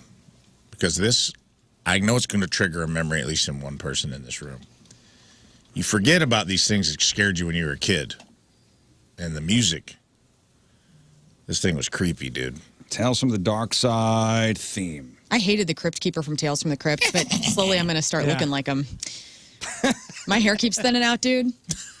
It's just a matter of time. All right, so it Tales from the Dark Side. It says Hello, kitties. You're going to be freaking out. Mr. Gray's like, I'm not coming in there, lady. Come on inside, kitty. So it said Tales from the Dark Side aired September 30th, 1984 to August 4th, 1985. So 1 year. Okay, here we go. Play it for a second. Creepy, dude. You're 5 years old, 6 years old. That's right. Oh, this does sound very familiar. We're going to get kidnapped. Man lives in the sunlit world of what he believes to be reality. Trippy, dude.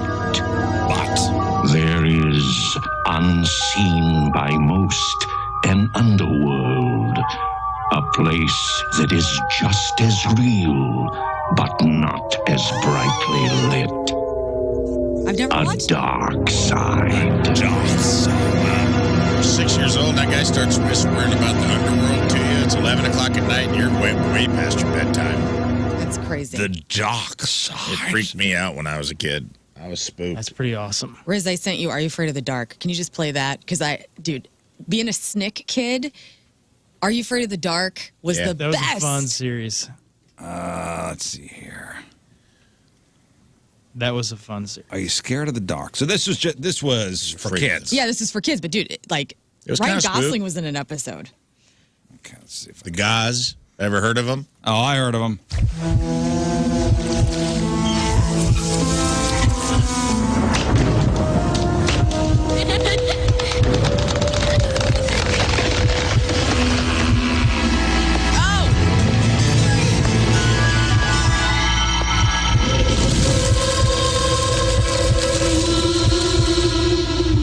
Yeah, I freaked you out. I do. That one, Tales from the Dark Side. I think that's still with me. That sounds very familiar. Yeah, man. It's a repressed memory in a lot of. Yeah, I think that may have got me somewhere. 80s and 90s kids. Because it might have only aired for a season, but it was somehow got into syndication, and it would be on like Channel 11 late at night. It's probably just cheap to buy it. Something easy to run. That would be that in the what was Outer Limits. Oh yeah, like that. That one. That was a little creepy, like syndicated show. Huh. All right, today is October the 11th. Back in the day, 88 years ago, 1936, the first cash and prizes were given away on the radio on a CBS show called Professor Quiz. Contestants asked Professor Quiz questions, and if they were able to stump the professor, they won $25. And that was in 1936, so I'm assuming that was a lot of money. Yeah. Look up $25, 1936 to today's money. I'll bet you, I'm going to say that's probably $100. 49 years ago, 1975, Saturday Night Live debuts on NBC. Who was the first host? George Carlin. Whoa. $566. Whoa. Dang. So George Carlin was the first host. Who was the first musical guest? Everybody knows Paul Simon. Nope. Wasn't it a band? There were two musical guests. Give me one. Oh. What year? It was super 1975. Billy Preston sang Nothing for Nothing, or Nothing from Nothing, and Janice Ian did At 17. Wow. Okay. Oh, Good trivia. good trivia. 41 years ago, 1983, Lionel Richie released his second solo record, Can't Slow Down, featuring Hello and All Night Long. Damn. Touch my face. The videos is hilarious. 33 years ago, 1991, St. Louis's own Red Fox dies of complications from a heart attack at the age of 68. The irony. Yes. From Sanford and So Son, many always, fake heart always attacks. faking a heart attack and actually died from a heart attack. I'm coming to join you, Elizabeth. No, he really is. He's like, I'm for real. Everyone's like, he's still doing the bit. Red, you're a wildcat. They should call it Crying Fox then. You know, we always say Crying Wolf. 30 years ago, 1994, Korn puts out their first self-titled debut record. 18 years ago, 2006, 30 Rock premieres starring Tina Fey. And 6 years ago, 2018, Kanye West meets with Donald Trump in the White House and accidentally revealed that his password for his phone was what? Melania's ass. Kanye 69. West revealed the passcode for his phone. Is it all ones? It was all zeros. All zeros. And that's what happened back in the day. I love it. All right, time to find out what's going on in the world of music and entertainment with your crap on celebrities. Yeah, let's start with lawsuits. Well, first, Sean Diddy Combs found out that his trial on sex trafficking and racketeering charges has been scheduled for Cinco de Mayo of next year. May 5th, everybody. Prepare now. Diddy's mother, Janice, and his children were seen at the courthouse yesterday. He was arrested in September, pled not guilty to 3 charges of racketeering, sex trafficking, and transportation to engage in prostitution. In more law news with hip-hop artists, a former employee of Kanye West's has filed a lawsuit against the rapper alleging emotional distress and in retaliation. The person claims that he was hired as a director of intelligence in 2022 and was tasked with investigating the Kardashian family for sex trafficking and hiring private investigators to tail West's wife, Bianca Censori. The ex-employee also alleges that West became enraged after he reported child abuse at West's school, Donda Academy, and threatened him with physical harm. The lawsuit states that this experience triggered the unidentified man's PTSD from military service and caused severe anxiety and panic attacks. So, did he do this stuff? Did he tail the family? Apparently he did. He was a part of the intelligence. He's suing Kanye West for making him do that? Apparently so. What? He was the director of intelligence. But you did it. Yeah. I mean, he's reporting on the stuff he's supposed to do. But you did it. And he's upset. So in addition to the emotional distress, the man is seeking unpaid wages and claims that West's erratic behavior, including the use of nitrous oxide and titanium teeth, led to the dismissal of many employees. Once he got the fangs put in, remember those? Anyway, we'll be following this very closely. Very closely, guys. Guys, yesterday, Donnie announced Disturbed will mark 25 years since the release of their debut album, The Sickness, for a tour. And the first set, they're going to play that album in its entirety. And then the second set will be all the greatest hits. We will see them March 2nd at the Enterprise Center. So right now you can register for the pre-sale on our website. And then Friday, October 18th is when Disturbed tickets go on sale. So, and who's opening? Seven Dust? I believe so. And who else? I think we get Seven Dust. We get Seven Dust? Mm-hmm. I'm telling you, you may think Disturbed, or as people down south call them, Disturbed. Disturbed. You may think they're a cheeseball band, but they are excellent. I'm sure they are. Excellent. And Seven Dust is incredible. Seven Dust is incredible. Oh, yeah. Always incredible. But Disturbed is a great. Have you ever seen them in concert? I think I have. They're amazing. Yeah. At the time, this was 25 years ago that album came out, so I don't think I was like cognizant of them at that time. Oh, man, he used to, 25 years ago when he was doing, because I first saw them back then, he used to have, I don't know if he does it anymore, has an electric chair, and he used to like pretend to be electrocuted on stage. Oh, wow. It was a whole thing. Does David Draymond still have the No. goatee of metal? It was a labret piercing twice, was it? Yeah. That was wild. He's got a great voice. I'm a fan. Flavor Flav is sharing his smell good secrets. Yesterday, we were talking about men's shower utilities, how you guys just have Head and Shoulders, and that's what all the hair on your body gets pampered with. The rapper shared with people that finding the right scent is a must. When I was a kid, my dad used to always keep Old Spice in the cabinet in the bathroom. So that was the cologne that I used to wear when I go to school in the 4th grade. Old Spice. He also says that he's still wearing it today. Old Spice in the white metal container with like the aftershave? With the metal tip. Mm-hmm. They still make them that way? I'm sure. I don't know. With the it's out there. With like the silver looking metal tip, you know what I'm talking about? Yeah. The aluminum? The little hole. Yeah, aluminum. Well, Flava Flav also admits to taking a lot of showers. He says multiple showers a day are a bit much, but he says if he's washing up more than once or twice, it's for a good reason. That's a sex joke. He's having a lot of sex. He is. Dry out your skin there, Flava Flav. He's going to dry out his skin for sure. A new Iron Maiden documentary is in the works. Run to the Hills. The story of Iron Maiden will hit Netflix in March. It will celebrate the band's 50th anniversary. Also in metal news, Lamb of God singer Randy Blythe will release a new book called Just Beyond the Light, Making Peace with the Wars Inside of Our Head on February 25th. In TV news, the 2024-2025 NFL season marks Carrie Underwood's 12th year to perform the Sunday Night Football theme song. Now, on Thursday, multiple outlets were reporting that she makes a whopping $1 million every time that her song plays. Yeah, we were talking about that. So 12 years? Jealousy is ugly. Yeah. Damn. Boy. That's a lot of money. So it's not been officially confirmed that she makes $1 million each week. Back in 2023, Carrie shot down that figure in an interview on the Howard Stern show. Is it true? It's $18 million a year, Stern asked her. Confused, she replied, for me, no, it's pretty pro bono.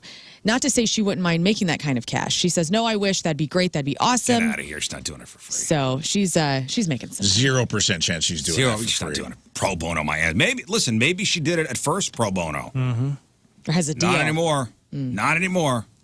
How much do you think Hank Jr. made off that? Oh, my gosh. He was on there a long 20 years. Oh, you ready for some football? That was the best. A Uncle Monday Hank. night party. Kind of miss it. That was fun. Martha Stewart is admitting that she cheated on her husband, her ex-husband, Andrew Stewart. She was married to him from 1961 until their divorce in 1990. She dropped the bombshell in a trailer for the upcoming Netflix documentary called Martha. What? Yes. Martha admitted, yeah, but I don't think Andy ever knew about that. The documentary also addresses her time in federal prison. She was found guilty of conspiracy and obstruction of justice related to the sale of stock. She says, I was a trophy for these idiots. I was dragged into solitary, no food or water. Those prosecutors should have been put in a Cuisinart and turned on high. Wow. Ouch. That's a lot. And this is she saying this now or this back then when she was? She's saying it now. She's talking about her time. Martha's a gangster. Dude. She is a gangster. She had I a think side piece. She was made an example of. Went to prison. Yeah. She was a I don't know if she still is, a ruthless businesswoman. I mean, She's got to be. I worked for a company that on the floor above us was Martha Stewart Omnimedia. Mm-hmm. And a lot of those employees, whenever Martha was on the floor, it was stressful. Stressful. Good. Yeah, she should have been a politician. She would never. She would be a good She wouldn't have gone to politician. jail. No. Martha will stream on Netflix on October 30th. She was a hottie when she was. Oh my God, gorgeous. Still good. I know you guys want to rag on her for being on Sports Illustrated in the swimsuit last year, but she looked damn good. I said I'd bang. There you go. Okay, now here's what I said. Okay. She was on the cover, right? She was the. Yeah, she was, the in cover. it. She was the cover oldest cover model. Okay. But just to, oh my God, it's the best thing ever. Yeah, I mean, it's cool. It's okay. But like, I would rather see, a hotter, younger woman Well, on sure, there. everybody would want to see Don't make that. it seem like it's the hottest thing ever. Yeah, she's 83 years old. Okay, she's 80 years old. Yeah, she looks good in a swimsuit. Dude, if I look But half don't as tell good me as she looks- Martha, and I'm willing to put it all out there But on don't gaslight us saying it's airbrushing. the hottest thing ever. Okay? That's all I'm Some saying. people are into it, okay? There's You a might not be into it, but there's some people out there that are really into it. Hot, horny grandmas. Here's dude. what I was saying. Yeah, good for her. She looks great in a swimsuit. She's in her 80s. Yeah. Okay? Yeah. Don't gaslight America into thinking, man, this is the hottest thing ever. I'm sure it was meant in context. Ah. Why does it? Sometimes it just is what it is. Yeah, man. Why does it have to You gotta be be like 80. she's not 20? Well, It can't be. Yeah, we all know that, but they're just like, hey, check it out. Still pretty hot for an 83-year-old. Yeah, Elon Musk's mom's a model, and she's hot as Yeah. hell too. Old lady. I didn't feel like any other goods were being That's sold not besides the, that. They're just like, hey, Martha Stewart in a swimsuit, crazy, right? Still looks pretty good. Oh, but the over the top. Dude, we do this every day on this show, talking about old men and how good they look. Yeah. Who were we talking about the other day? And we're like, oh, they look so good, and they're decrepit years old. Gene Hackman. Yes. He's still Crypt keeper. I'm just saying, there's a ton of haggard-looking Yes. people in the world, and when they're 83 looking as good as Martha, I'm into it. She looks great for 83, but just don't compare her to Kate Upton. You were I'm not doing even that. gonna say- You were comparing her to Kate Upton, Right. not us, I'm not anyone celebrating else. it. They didn't have her a side by side with You don't have to Joe to this. yeah, with Blake Lively and like can't even tell them apart. Like no one said Yeah, that. no one said it. Did I make the whole thing up in my head? You Was just I made this all up in about your it. head. Did They I just put manu- a picture of Martha Stewart up, and you were like, "No!" Did I manufacture this outrage in my head? Yes. I think so. Yes. Was I fighting a war alone? Yeah, you were, dude. You were fighting It was a war. weird hill. Hey, that's brave of you. Thanks. Thank you for your service. Guys, Netflix has renewed. I know so many people that love this show. Nobody Wants This with Kristen Bell and Adam Brody. I haven't watched it yet, but all the women in my life love this show. They've renewed it for a second season. So Belle stars as a podcaster who meets an unconventional rabbi at a party. They have a connection, but they're also unsure about the You obstacles. know people that with watch faith. this? Yes. Oh. everybody who loved Adam Brody from, I think he was in like the OC. OC, yeah. This is regurgitating Yeah, some we've- very horny feelings for women that loved him then, and now we're all middle-aged, and they're loving him again as a Well, rabbi. Yeah, we've actually seen a few of those episodes, and What do you think? It's actually way better than you'd expect. Okay. But it's still one of those shows where you're like, I'm a little disappointed they canceled that Chaos show. Yeah. It was good. I mean, I watched it one episode. I was like, oh, maybe get into this. But now, Maybe if now you watched knowing, more of it, it would have stayed around. You know, I did my part, guys. Okay. Maybe this will excite you then. John Mulaney is returning to Netflix for a limited edition talk show during this year's Netflix is a Joke Festival in LA that Rafe was out there for. Mulaney will do essentially the same thing. He's going to do a live weekly program on the streaming service. That was really good. I enjoyed it. I thought it was very strange and fun. I didn't watch it. It's great. It will be kind of a variety show, so different things will happen, and Netflix didn't reveal when it will actually launch. Chelsea Handler will do her third hosting gig of the 30th Annual Critics' Choice Awards on January 12th, so congratulations to her. And if you're a non-Apple person, but you've wanted to see shows like Severance, you're in luck. The Apple TV Plus library has now been added to Prime Video, so for an add-on cost of $9.99 with your current Prime Video subscription, customers will have access now to Ted Lasso, Foundation, Major League Soccer games, and Severance. Did you watch who watched a football game last night? Rafe, did you watch a football game Yeah, I at all had it last on. night? I had it on in the background. It is kind of weird. Still, I can't get over watching football on Amazon Prime. Oh, yeah, I had a whole impromptu rant on the last number 2 show after you left about because I had to buy YouTube TV Monday night to watch the damn Chiefs game because it wasn't on anything. And I'm like, it's out of control, dude. The NFL it's out of control. You got to have 7 different apps to watch football now. It used to be on 3, 6, and 12. It was the one thing you could count on. Well, you asked me Sunday what channel the game was on. Or was it Sunday or was it last Monday, maybe? Monday. And I Like, was where like, can I find the game? Because all right, so Sunday night's on NBC. So during the day you got CBS and Fox. Sunday night's on NBC. Monday's on ESPN. Sometimes it's on ABC. It just depends on the game, and sometimes it's blacked out. It's always on ESPN. Okay. Always on ESPN. Fine. So ESPN's got Monday Night Football with Joe Sure. Buck and Troy Aikman. Which you can't go into the ESPN app and just buy it to watch. You have to have a service provider. Right. So I had to either get Charter again, right, or pay for YouTube TV, which is $65 a month. Or you could pay, I think, for the NFL Network. Or Which another makes even app more. that you have to pay for, and it's insane, dude. And then Thursday is Amazon. Amazon has the games. And some of them are exclusively on the NFL Network. There's a few games that are blacked out that you can only watch on the NFL Network this year. There's like 7 games that are NFL Network only. It's just, how much money do you need?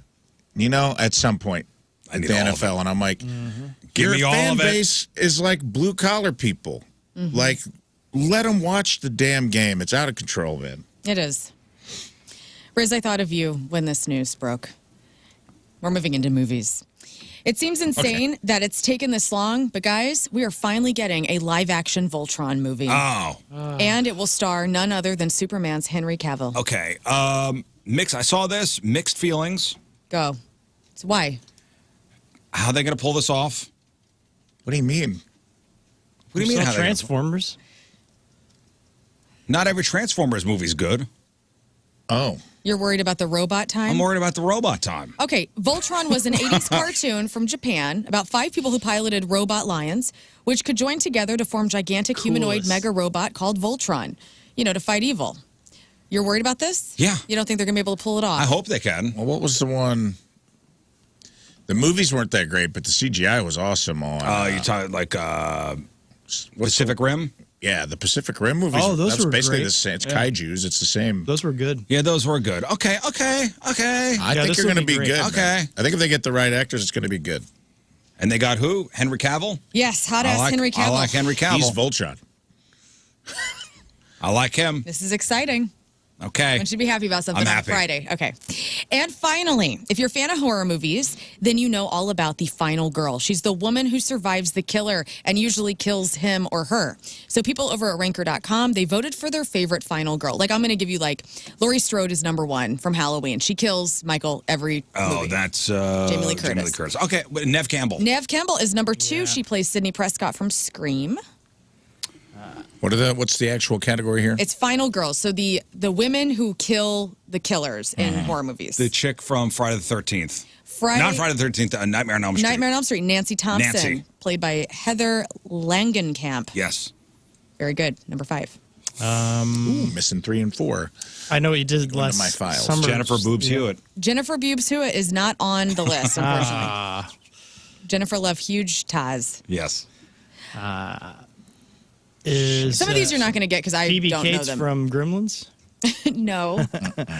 So, like, Texas Chainsaw Massacre, Sally in that movie, played by never Marilyn seen that Burns. movie. It's great. Heather Langenkamp herself in Wes Craven's New Nightmare. She plays herself in that. Okay.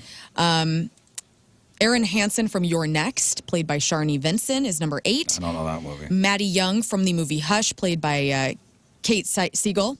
Right, that's Katie Seagal? Katie Siegel, who is Peg Bundy. Peg Bundy. Gail Weathers from Scream, Courtney Cox's character. That's number 6. Number 4, Grace Ladamas from Ready or Not, played by Samara Weaving.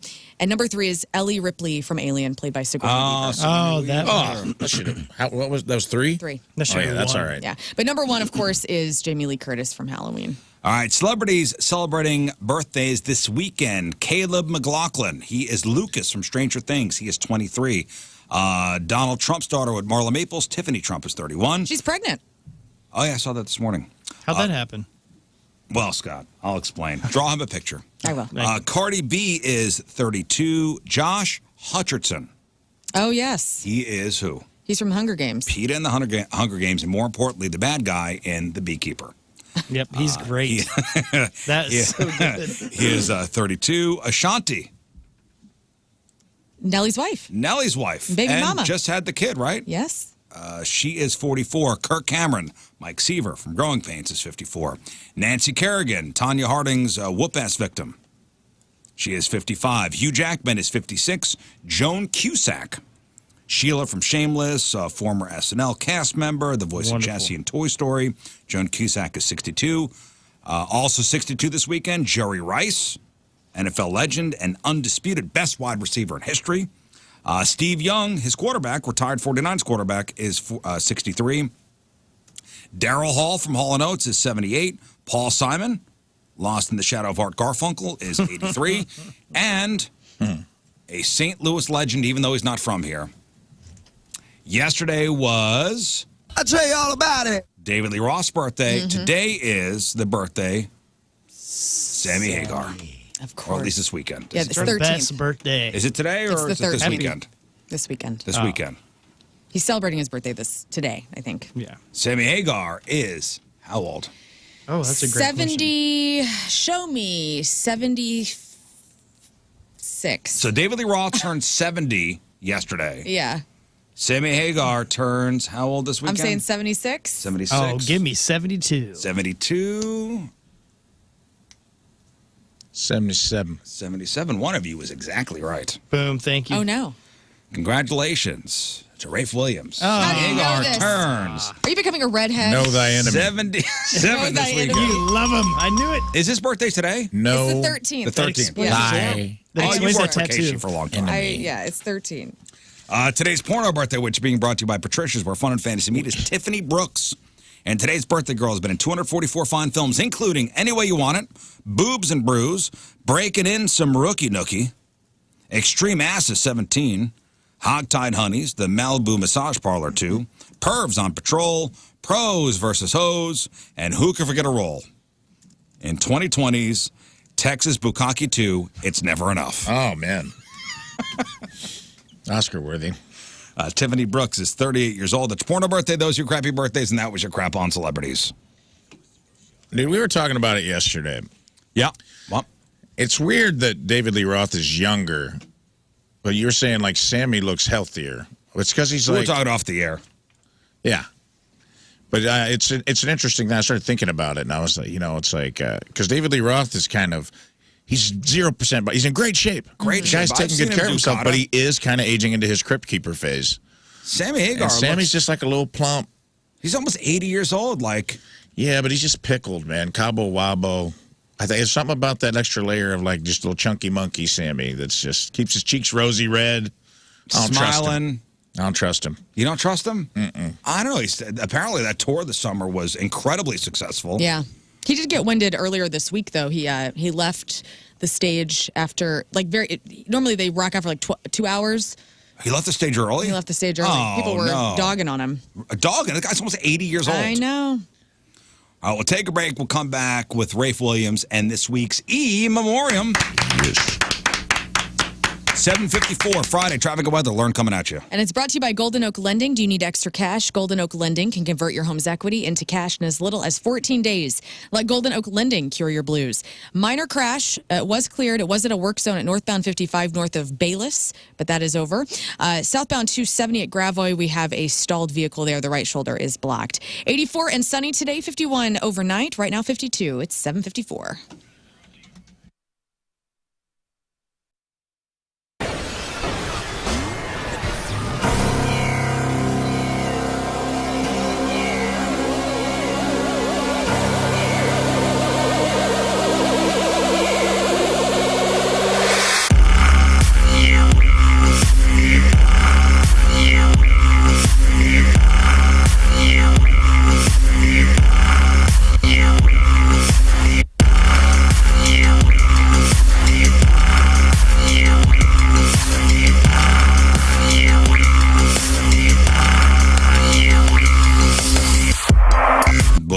Some big savings at Schnucks this week. So when you go into Schnucks today, it's the last day for this.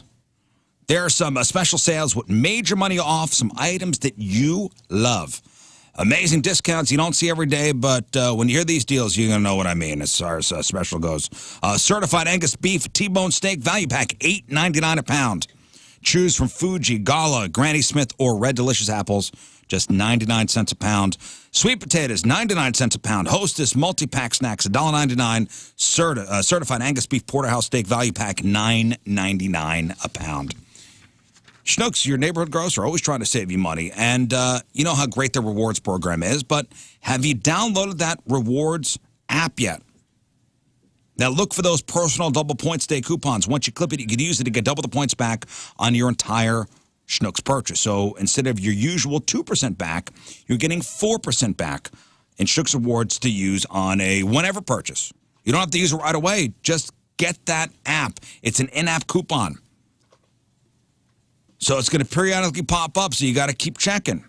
Save some money at Schnucks. Download that Schnucks rewards app.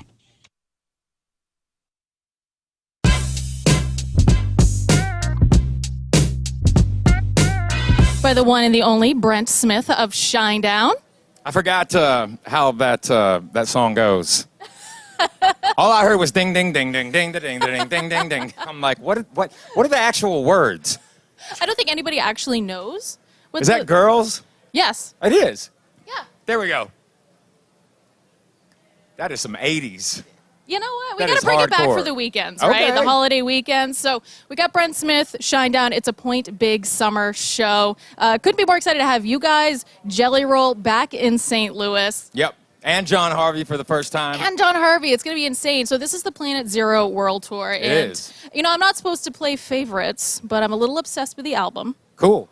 A little obsessed with it. Now, what I think makes this album so interesting and so cool is that every few songs, there's a Siri type AI Siren. voice. Siren. Okay, Her can name. you tell me a little bit about Siren? I can tell you how it was born, the dynamic of this album, because our last record was Attention, Mm-hmm. which was a story album and was always meant to be conceptual. We did not set out to make a conceptual piece again with Planet Zero. It just kind of fell into place. But, you know, we wrote this album in the midst of a pandemic. Sure. And there was a lot of things going on in the United States. There was a lot of things going on in the Woods Basement Systems, the all things basementy experts. They have been an absolute godsend for me, my family, and my home. What we had a situation where my front porch was completely sunken. A big old slab of concrete, and the thing was slouching forward. It was taking the facade off my house. It was taking the roof down. And honestly, it was just an eyesore, and it was dangerous for, especially for my parents to be coming in and out of the home. I called Woods Basement Systems. If they can raise a highway slab, they can raise your driveway and my front porch. And that's exactly what they did. Now, I didn't just have it raised. They came over and they said, listen, if you want this fixed long term, we're going to concrete level it, but we're going to install piers. And that made all the difference. And what can make a difference for you and your home is a special offer online right now at moonloveswoods.com. Moonloveswoods.com. Tell them Moon sent you. They did an absolute amazing job on my home, and they can on yours as well. Not just with this, but of course, all things basementy, the waterproofing, the egress windows, the mold prevention. It's Woods Basement Systems, the all things basementy experts. Moonloveswoods.com. That's moonloveswoods.com.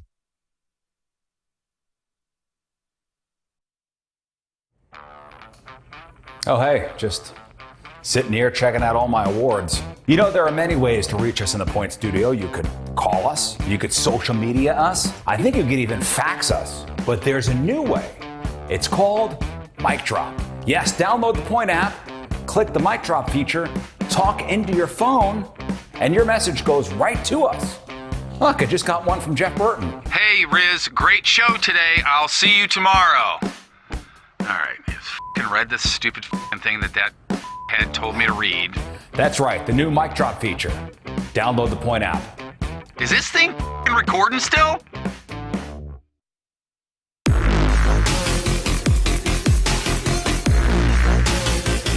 We are backstage at Point Fest, and what a day in which this has been already. Oh, yes. Ladies and gentlemen, joined by Hailstorm. Yeah. Thank you so very much. Hey. It's great to see you Our guys. invisible third member. Yes, Hey, yes, well, yes. how you doing? We're the hail half of Hailstorm. I have to tell you this, and I know you don't remember this because it's been years and years and years, and I don't even remember how many years at this point. But the very first time that you came through the Point, you were on my when I was doing mornings at that time. Yes, And it really seems like a decade ago, and it might have been. It might have been. I don't know. Time is very elastic right now. Absolutely. It's like it went by like that fast, but it feels like a different It was lifetime. probably 2009. It was probably the first album cycle. Yeah, something like that. Yeah. And we were in the parking lot. And Absolutely so. Absolutely so. Boy, things have changed mightily. Yes. New record is out. All It right, is. We're playing the Steeple right now, which is thank you guys for fantastic. spinning it, yeah. But one of the things that I absolutely love about when a band has something new, I'm always amazed when I go see a band right after they have something new, and the guy next to me somehow already knows every freaking word to every. Like, dude, I've listened to this album twice. I don't know how you can, but like. How Steel Trap, man. Right? How quickly, when you've got a new record out like you do you start to see non-radio singles getting yelled back at you? It's pretty incredible. Not only the record wasn't even out a couple days, and we went out on tour, and it's like from the first day, people are singing songs that like I'm having trouble remembering. It's funny. I was just saying, we don't remember all the lyrics, and not only that, but there are so many people that have gotten tattoos of the lines of the songs, and I'm like, the album just came out, dude. It's crazy. So How do you know for it's sure it's not going to wonderful. suck? Sure you want to get that tattooed on you? Like, Sure you want that? It's like, oh, don't worry, I'll just write sucks underneath if I don't like it. I see how it is. You have the ability to add on, I guess. I suppose. It's so crazy though how that happens. That's Scrap Mart Metals. Contractors, make it easy on yourself. Why don't you get that dump trailer? You know, fill it with all that scrap from the job site. Let's say you're on a job site, you get all this duct work. What are you going to do? Just throw it out? No. Get the dump trailer, fill it up, bring it to Scrap Mart, drive on the scale, let them recycle it for you. Plus, walk away with some nice cash in your pocket. In fact, you could even arrange where they'll come pick it up for you. Scrap Mart Metals, Valley Park, right at 141 and 44, Jonesburg and Peevely. Hell, you don't have to be a contractor to go to Scrap Mart. Anybody can go there. If you're cleaning out your garage or you got a piece of property and you got all this scrap metal, bring it to Scrap Mart. Again, let them recycle it for you, plus walk away with some great cash in your pocket. Copper wire, brass, stainless steel, aluminum, and cans, batteries, electric motors, steel, cast iron. They offer top dollar payouts for all your scrap metals. Have been doing it since 2011. Best service around. Customers always happy over there. Recycle smart at Scrap Mart. Jonesburg, Peevely, and Valley Park. ScrapMartMetals.com. ScrapMartMetals.com. Oh, hey, how's it going, man? Hey, good to see you, good to see you. Have a seat, man. Just wanted to have a chat with you, King Scott's Virginity, just to talk with you real fast and just to say, first of all, thank you for everything that you've done for King Scott and for his lovely fiance. And I also wanted to say that you've been such a big part of our lives, you know, whether it's the show or just in our personal lives. And relationships end, and it's time for you to go. And I didn't want you to be shocked, to be surprised or anything, so I wanted to give you an idea of what's going to be happening on the wedding night, what's to come, so to speak. So when two people are on the program, Rafe Williams and his in memoriam coming up here in just a second. Just a capper on this kind of Hurricane Milton.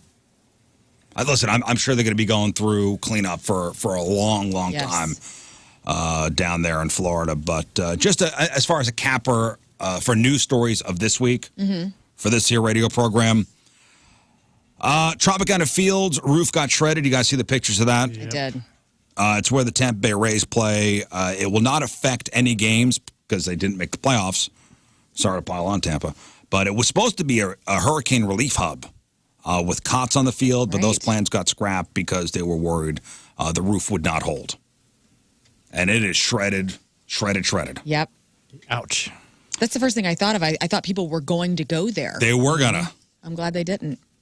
Who was talking about Anderson Cooper yesterday? Me. Like, oh, he did such a great job out there in the storm. You see him get hit with debris? Well, he's getting pounded with all kinds. I don't know what it was, but I didn't see the debris hit him. But he was like complaining, or not complaining, but he's just talking about like how it felt like it was piercing him. And he was on the ground in Bradenton, Florida, got hit by debris during a segment. Here's Anderson Cooper. The water now is really starting to pour over. If you look at the graph, whoa. Okay. That wasn't good. Yeah.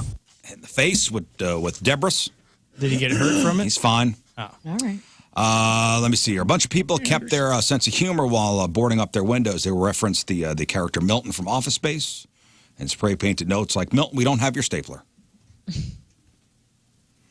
A guy in Tampa strapped his entire house down, hoping to keep his roof from flying off. This was a picture making the rounds on social media. And it worked. This guy successfully tied and strapped down his house. I was worried that he'd pull out the whole yard and everything and just. You saw the picture of this? Mm-mm. Yeah, it's awesome. And once he was done, he pulled on one of the straps and said, "This ain't going nowhere." You know that. Let me see here. The Weather Channel reporter was out doing a thing, doing a segment from a yard when the sprinklers came on in the background. Reddit laughed because the grass did not need watering. Fake photos went viral of Disney World flooded and destroyed. Somebody made them on AI, not real. Disney parks in Orlando were set up to reopen today. And this might have been Milton's most quote-unquote Florida moment. Two guys near Orlando went fishing in a flooded street yesterday and caught a pretty impressive bass. Then while the reporter was talking to him, another guy randomly drove through the shot on a riding lawnmower. Okay. Here's what that sounded like. We're fishing in the middle of the road because this road floods all the time. And there's a guy coming behind us in a lawnmower, isn't there? That's America if I've ever seen it. Yep, that's Florida. So we've got people fishing in the road. We've got a guy on a lawnmower. He's doing all right, yeah. So we've got people fishing in the middle of the road, a guy on a lawnmower in the middle of the road. Yeah, they're talking about alligators actually coming into people's houses now. Yeah, I saw somebody film an alligator biting their tire, like attacking the tire of their car when in the flood. Crazy. I saw one where just in a guy's kitchen. Yeah, I think I saw that opened video. the door and there was like a giant. Oh, it wasn't a tiny one either. It was a giant one. Just chilling. My place now. That's wild. Yeah. Yeah. It also made me think of we were watching, I was showing my wife the funny news bloops from other storms where like the lady is in a boat talking about how deep the water is and stuff, and you see like two kids. Yeah, I was telling my kids about that yesterday. It's one of the greatest. She's in a canoe saying how flooded everything is, and two people just walk right by. Yeah, and there's another one of a in guy ankle deep water, if that. of a news anchor like turning sideways, talking about how powerful the wind is, and you just see two kids in shorts and stuff walk behind them so casually, and there's no wind blowing where they're at. It's ridiculous. Awesome. Yeah, it's like just be honest. It's good. It is a stark reminder, though, of like how quickly nature will take back over when we're gone. Because like people are out of their homes for like a day, and already the animals have moved. Animals have already moved in, made themselves at home. Had a pie. It's still not stopping me from moving down there. I'm telling you. Well, my wife and I talked about this yesterday. You're a wild man.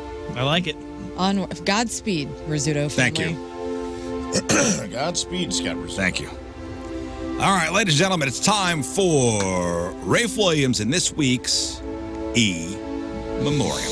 E-Memoriam brought to you by the Inskip Law Firm. Your future, our priority. Specializing in estate planning. For those of you that don't know, the E-Memoriam is much like the Oscars In Memoriam, where we say goodbye to people we lost via email, messages, chat, and sometimes ourselves. And we find one of our members in here several times today. Oh. Made quite a week for themselves here in the Riz Studios. But we have to say goodbye. Sometimes it's forever, sometimes it's just temporary, but for now, it's goodbye, so let's say goodbye. Starting this week with Riz's hockey coaching career. Oh. Yes. 'Twas over before it started. Riz was asked to be an emergency auxiliary coach for his son's hockey team last weekend, only to give one command for a 15-year-old boy to come off the ice, to which the pubescent child simply said, no.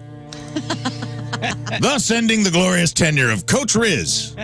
Hoist his tear-stained Jane's Addiction hoodie into the rafters of the ice rink for his small but poignant contribution to youth hockey. Bye-bye. One guy who really wants a clone to gang-bang his wife. Wow. One listener this week sent several angry emails after we decided in a convo that we would decline having clones of ourselves created unless they were baby versions of ourselves that we could raise to replace us. He was livid that we didn't take advantage of several full-grown clones to gangbang our spouses with. I ain't yucking your yum, brother, but you may just be a participatory cuckold, and you don't need a DNA match to scratch that itch. Good luck, cuck. Suck it. Bye-bye. Bye. This guy was pissed. He was That's pissed. so weird. What? He was very incredulous. Next up, guess who? Riz again. Oh. Aw. Let's say goodbye to Riz's guardian angels. In a segment about New York City's resurgence of the Guardian Angel Watch Group, known for their signature red satin jackets and red berets, Riz, and only Riz, I'd like to point out, said he believes that no one looks cool in a lame-ass red beret. Okay, well, this news didn't sit well with the 82nd Airborne. Oh, no. Active Infantry Division of the United States Army, specializing in joint forcible entry operations with the ability to deploy anywhere in the world in 18 hours by either an airborne or air-land assault. Based in Fort Liberty, North Carolina, being ravaged by hurricanes as we speak. The 82nd Airborne Division is the primary fighting arm of the 18th Airborne Corps. The unit acquired the nickname All-American, which is the basis for its famed AA shoulder patch and signature red berets. The red berets that Scott Daniel Rizzuto from Wildwood, Missouri, has gone on record saying are fruity and corny. yeah, I saw the error of my ways.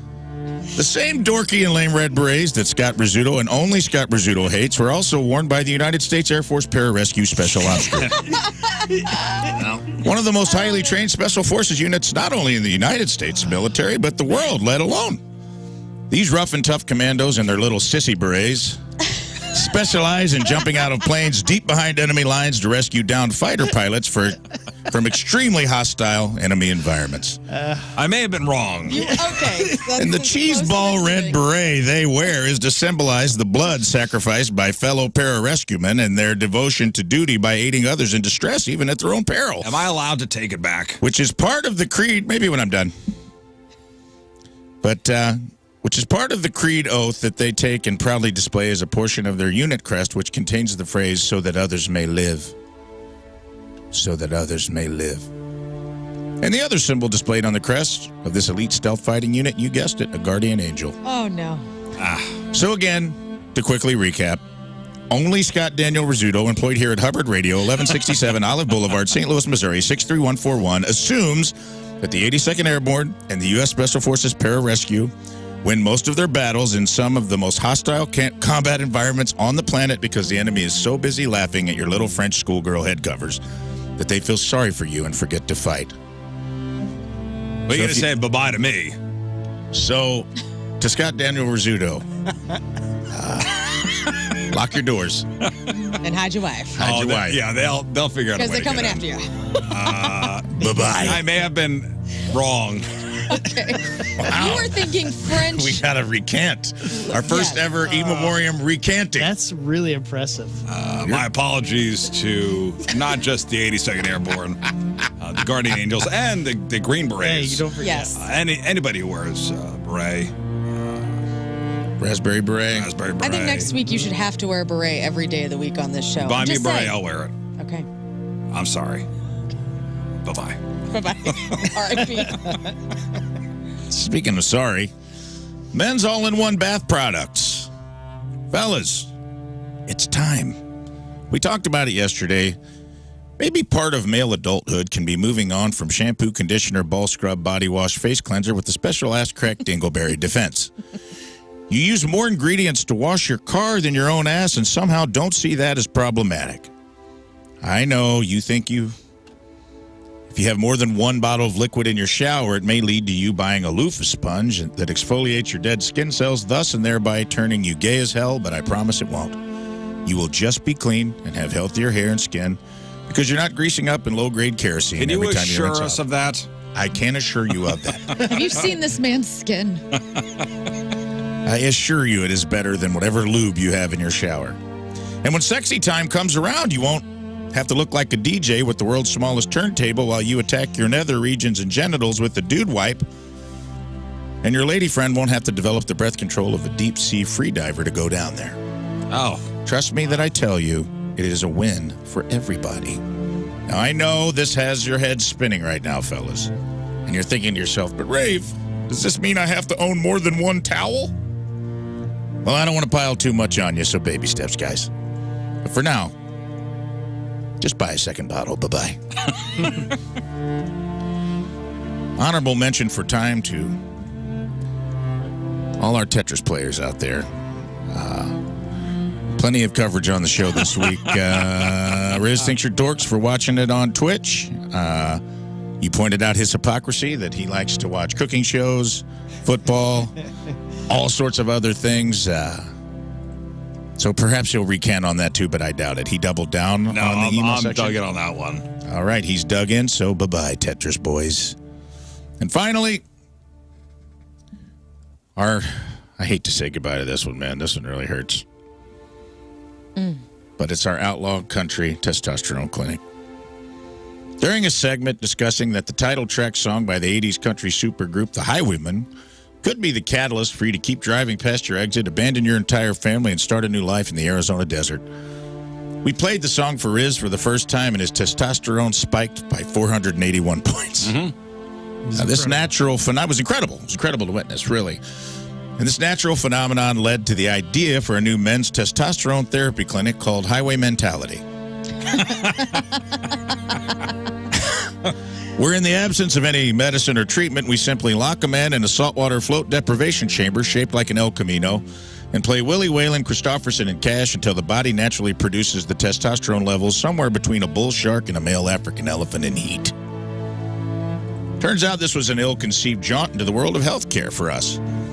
Since we have zero medical training and the only research we have to present to the bank to secure a loan for the facility is the tingle we get in our own balls at the beginning of the song, when the atmospheric quality and the echo effect is achieved on the steel guitar using what is referred to as the palm mute technique, brother. Just mentioning this on the air has already triggered pending lawsuits from almost every credible medical organization and the estates of Waylon Jennings, Johnny Cash, and Chris Christofferson. However, when reached for comment, Willie Nelson did take a long pull off a doobie and say, I don't know, man. I've had weirder ideas. So that's not a no. But overall, we still have to at least shelve it for now. Before we do, though, I'd like to give all the fellas out there driving around, listening to the show, feeling low T, one quick injection from the purest form of testosterone known to man. And this injection won't hurt a bit, boys, because the only needle we use is a record needle to spin that record of the last 2 verses of The Highwayman that we didn't play earlier this week, starting with Waylon Jennings, so you can all ride Route 66 to your new life on the coast, or at least go home on a Friday night and bang your wives like it's your second honeymoon. Wow. So let's let The Highwayman play us out. That concludes this week's In Memoriam. Bye-bye.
We're talking about The Highwayman, Scott.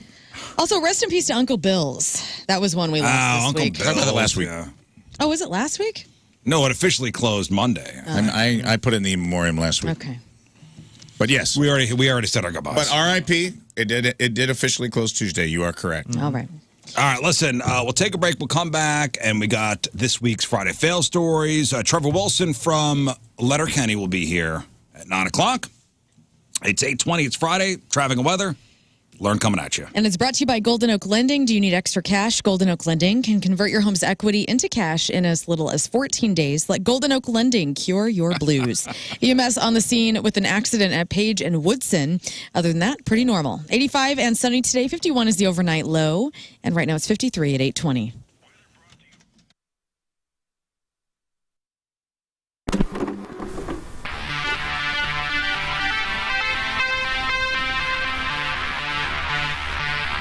So let's start off with an easy one. Okay. You have this incredible career with Everclear. Right. Made all of these records. You've had, I would think, multiple opportunities to do like a solo record, but you're going to put out a solo record for seemingly the first time in your career.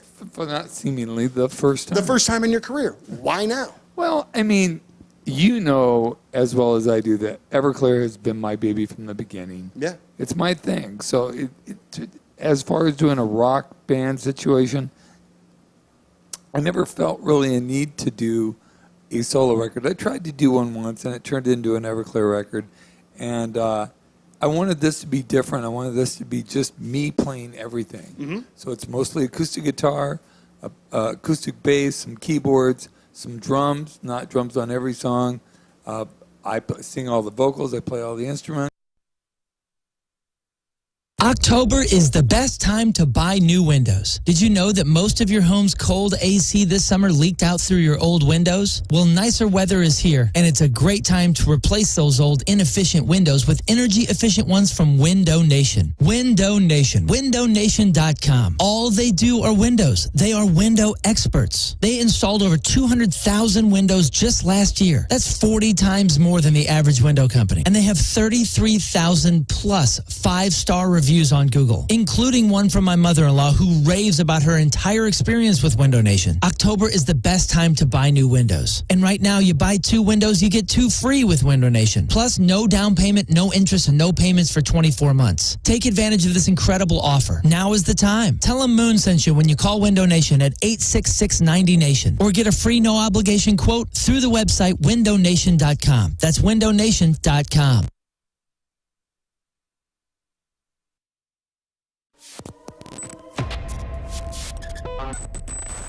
Well, gentlemen, we will see you in St. Louis on Sunday. We are so excited to have Point Fest back and to have you guys be a part of it. But I want to kind of talk about this from a couple of different angles, all right? First and foremost, the crew that you have working with you in the Seether camp, I'm sure is scaled down because of, the craziness that is the pandemic. But can you talk about, like, sort of what the crew is doing now, added responsibility that they weren't doing before to keep you guys safe for all these shows, just so you can play them? Go ahead, Johnny.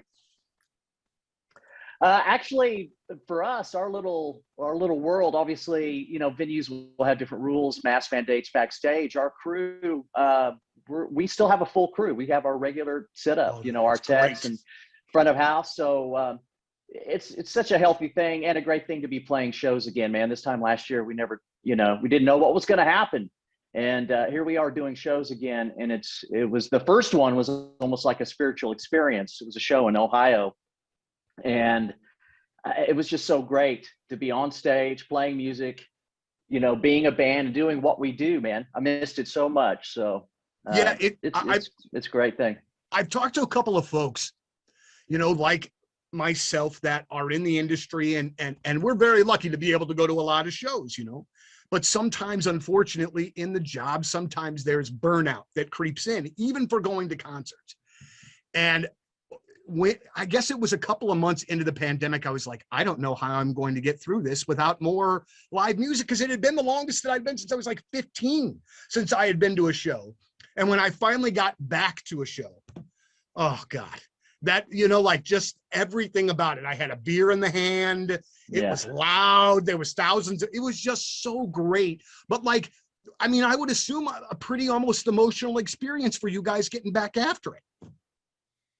Oh, it's totally emotional. I mean, like Johnny was saying, the first show back, it was truly to see everyone's faces, stuff like that. I mean, it had been what, Johnny, because we took a little time off even beforehand to do a record. Yeah. So for us, it was long break. 2018. Yeah. So it was like, but there again, for us also, we have families. We've been touring for our whole lives, 200-300 days out of the year. So for us to get to know our families, my wife, my daughter, just staying with Johnny and his wife and boys, Sean, and it was that part of it was the best, because you built back that relationship that, hey, Daddy's here for and I'm here as a husband for a long time. But then they were ready for us to get back out, they're like, okay, so let's be honest with it a little bit. And, it's like, okay, it's time to, pandemic's kind of, coming to an end, So, but when we first got back, the first time we got back together as a band probably was Bruised and Bloodied after the record to shoot the video. And for us four to get in the room together, it was incredible. Just, we were like kids, like, dude, this is what you look like. I grew my hair long. I didn't have a beard. It takes me like 2 years to grow a beard. It looks like chemotherapy, so I needed the extra time. So, and we all got into some new things and did some of the things that we actually love. So, but the first show back, watching the crowd and everyone's faces, and without, this thing, that crazy thing. And everybody's being careful, and everybody should. Suffers from deck envy. What is deck envy? Deck envy is your jealousy of your neighbor's deck. Your neighbor has a great big deck, and you see his family hanging out on the deck all the time, and you're jealous. You want that. Well, I think you should call Chesterfield Fence a Deck, because this month Chesterfield Fence and Deck offering 48 months of interest-free financing on your next outdoor project, whether it be that beautiful new deck, cedar deck, or Vecca decking, or maybe you need a fence. Maybe you just got a dog and you need a fence for the yard. Keep the dog in. Wood fences, vinyl fences, aluminum fences, steel and chain link even. Plus, they do custom sunrooms and screen rooms and pergolas and patios, retaining walls, and even windows. At Chesterfield Fence and Deck, all the products are guaranteed by a 5-year labor warranty. Better Business accredited business with an A+ rating. And the accolades are, Better Business Bureau Torchwood winner, SBA Family Owned Small Business of the Year, Remodeling Magazine's Top 550. They've been in the top 100 replacement contractors across the country for so many years now. It's Chesterfield Fence and Deck. There's a reason they're around for 56 years. Again, mention the Riz Show for 48 months of interest-free financing. Chesterfield Fence and Deck, online at chesterfieldfence.com. After all, who doesn't want a bigger deck?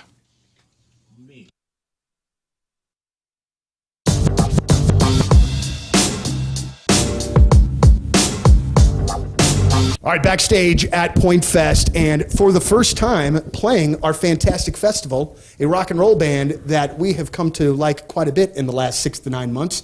Gentlemen, it's great to see you from Bad Flower. Welcome to St. Louis and welcome to Point Fest. It's great to have you here. Thank you very much. It's great to be here. So I want talking into the fart mics. Talking into the fart mics, absolutely. The first thing that I just want to kind of cut straight to it. The song Promise Me we're playing right now, and I love it. Thank you. I absolutely love it. When we play it, I honestly feel like it jumps out of the speakers and just, I don't know, man, I think it just sounds great, but it definitely sounds different than the first. All right, folks, time for your Friday Fail Story.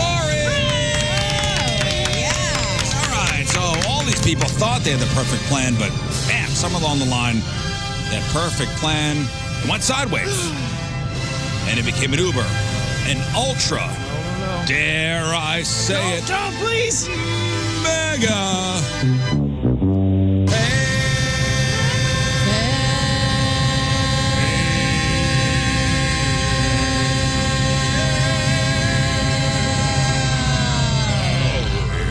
Failed. All right, thank you guys. Beautiful, boss.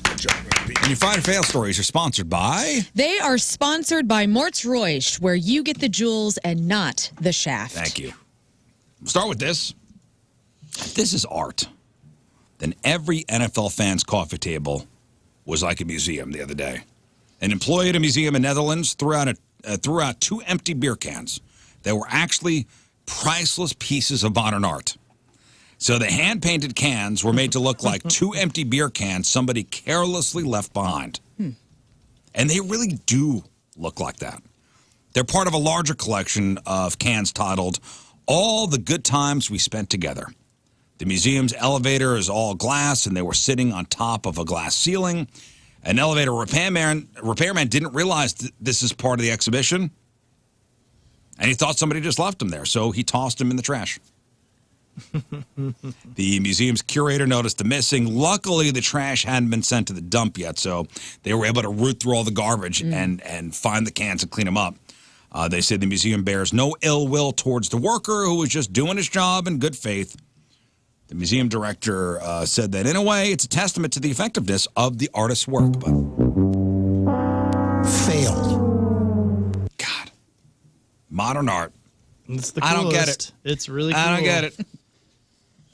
Listen, I could throw down a glass bottle. It shatters on the ground. I could put a couple velvet ropes around it and call it deconstruction. People would come and pay for it. People would pay to see it. Idiots would.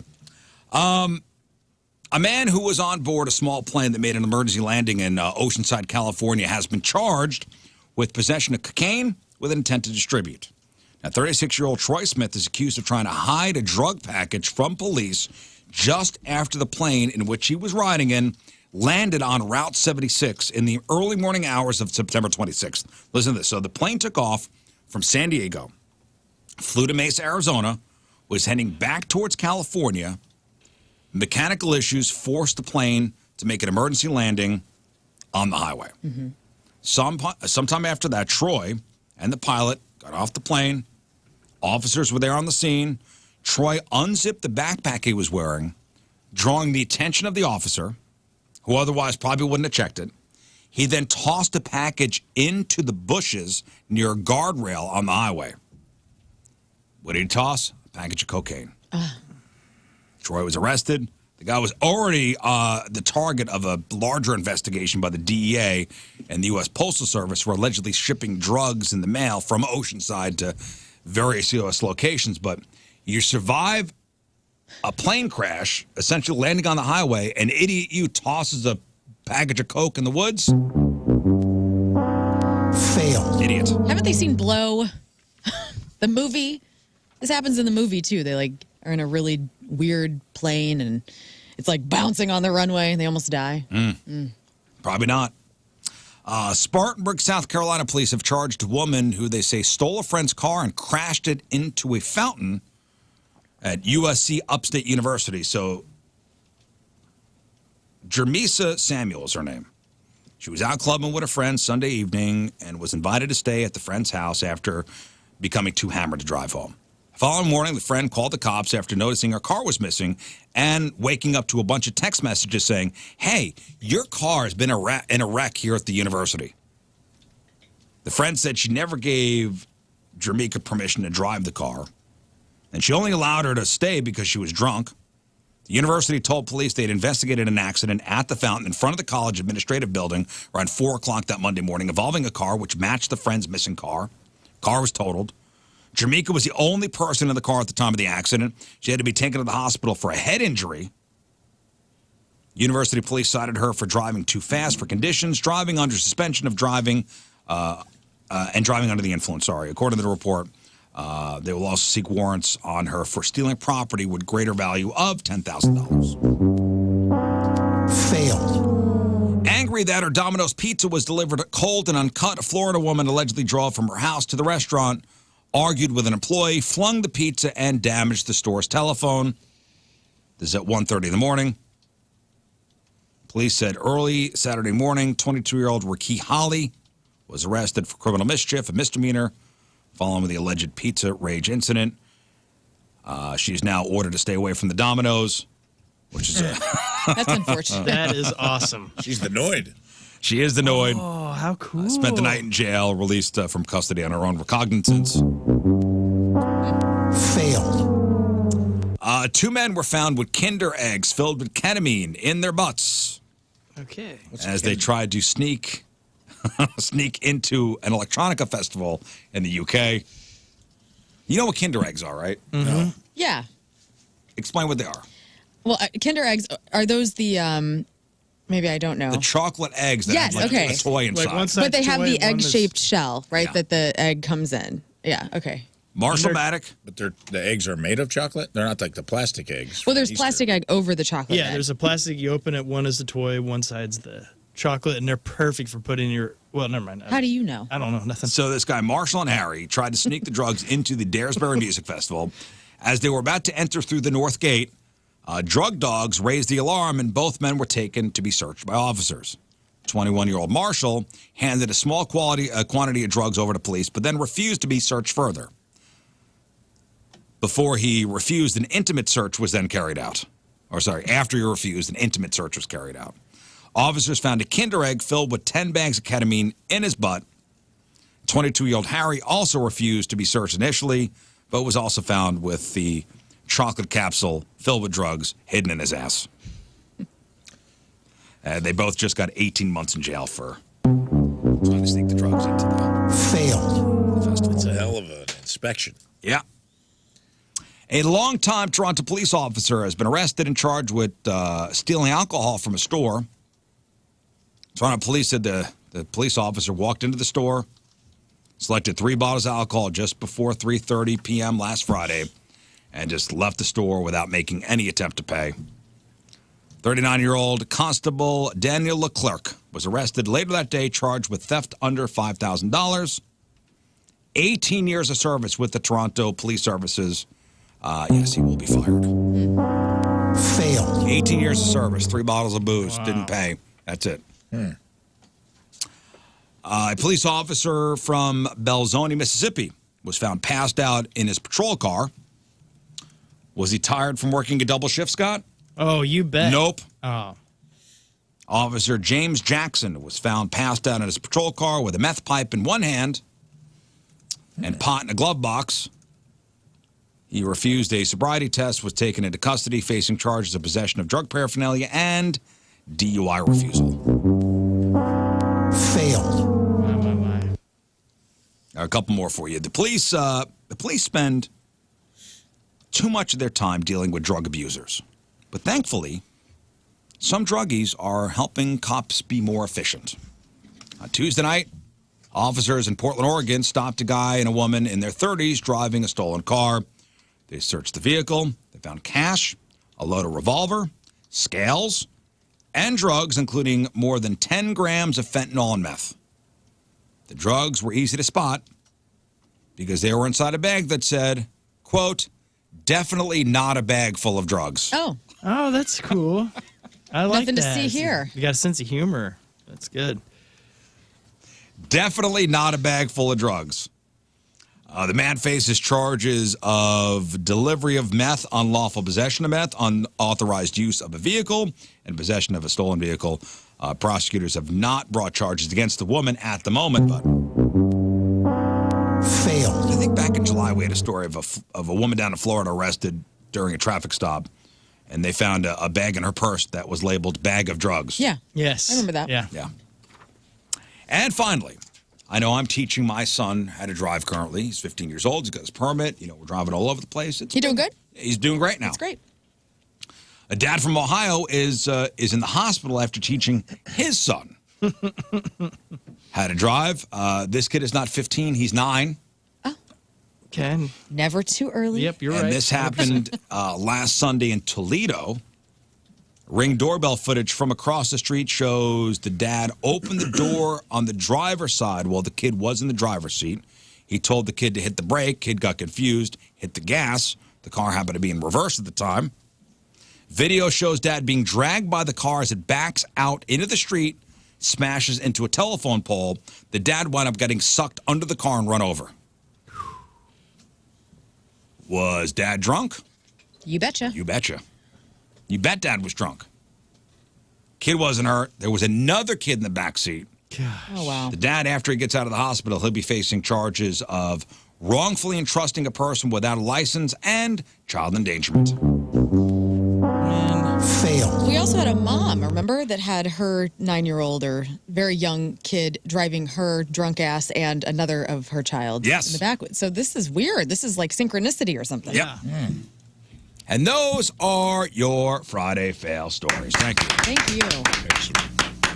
All right, we'll take a quick break. We'll come back. Let's give away some stuff. Our guest is not here yet? Not that I'm aware of. Okay.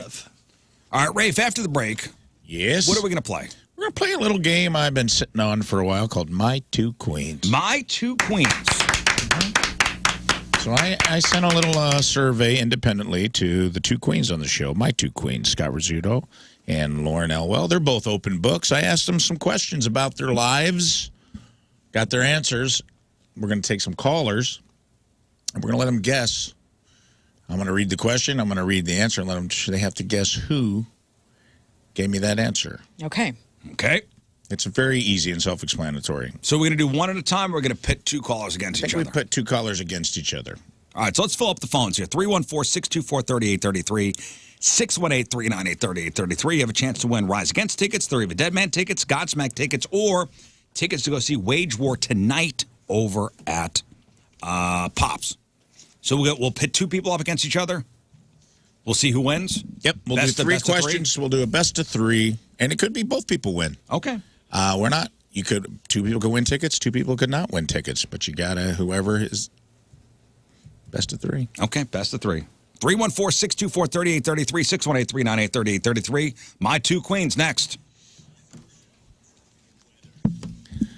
All right, 8:42, Friday, traffic and weather. Lern coming at you. And it's brought to you by Golden Oak Lending. Golden Oak Lending can help you get some equity from that home and turn it into cash in as little as 14 days.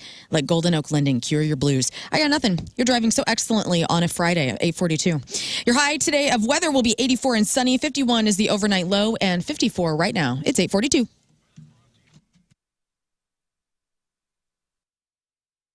Donnie Fandango from 105.7 The Point. Very happy to be joined by Dan Reynolds, frontman of Imagine Dragons. And Dan, we have a lot to talk about, but you are involved in one of my favorite life moments, and I have to tell you about it. And I've been wanting to tell you about it since it happened.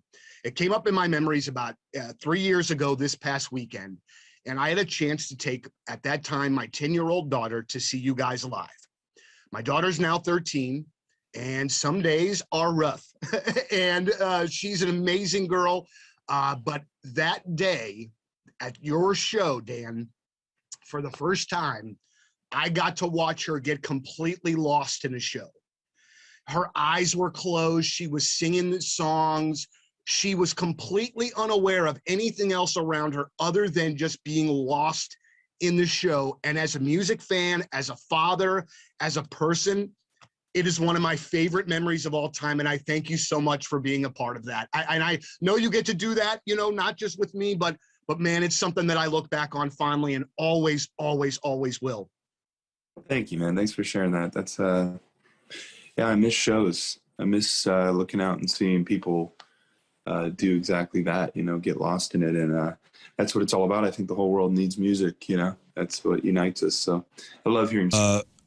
Maybe refinance your house. And how about paying less every month on your mortgage? This is something that you could do when you call Kevin Putney, because the Fed lowered interest rates a couple weeks ago. And maybe now's the time to refinance at home. Lower your monthly mortgage payments. How about shortening your loan term? Like we did this a couple years ago with Kevin Putney. We took our 30-year loan down to a 15. So we're going to pay off our house early, which is crazy to even think about.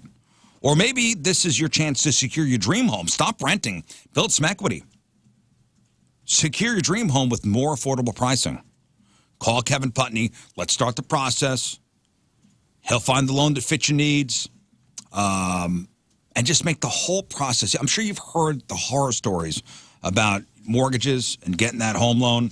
You've heard the horror stories. I'm telling you, Kevin makes the whole process easy and simple. It's as easy as 1, 2, 3.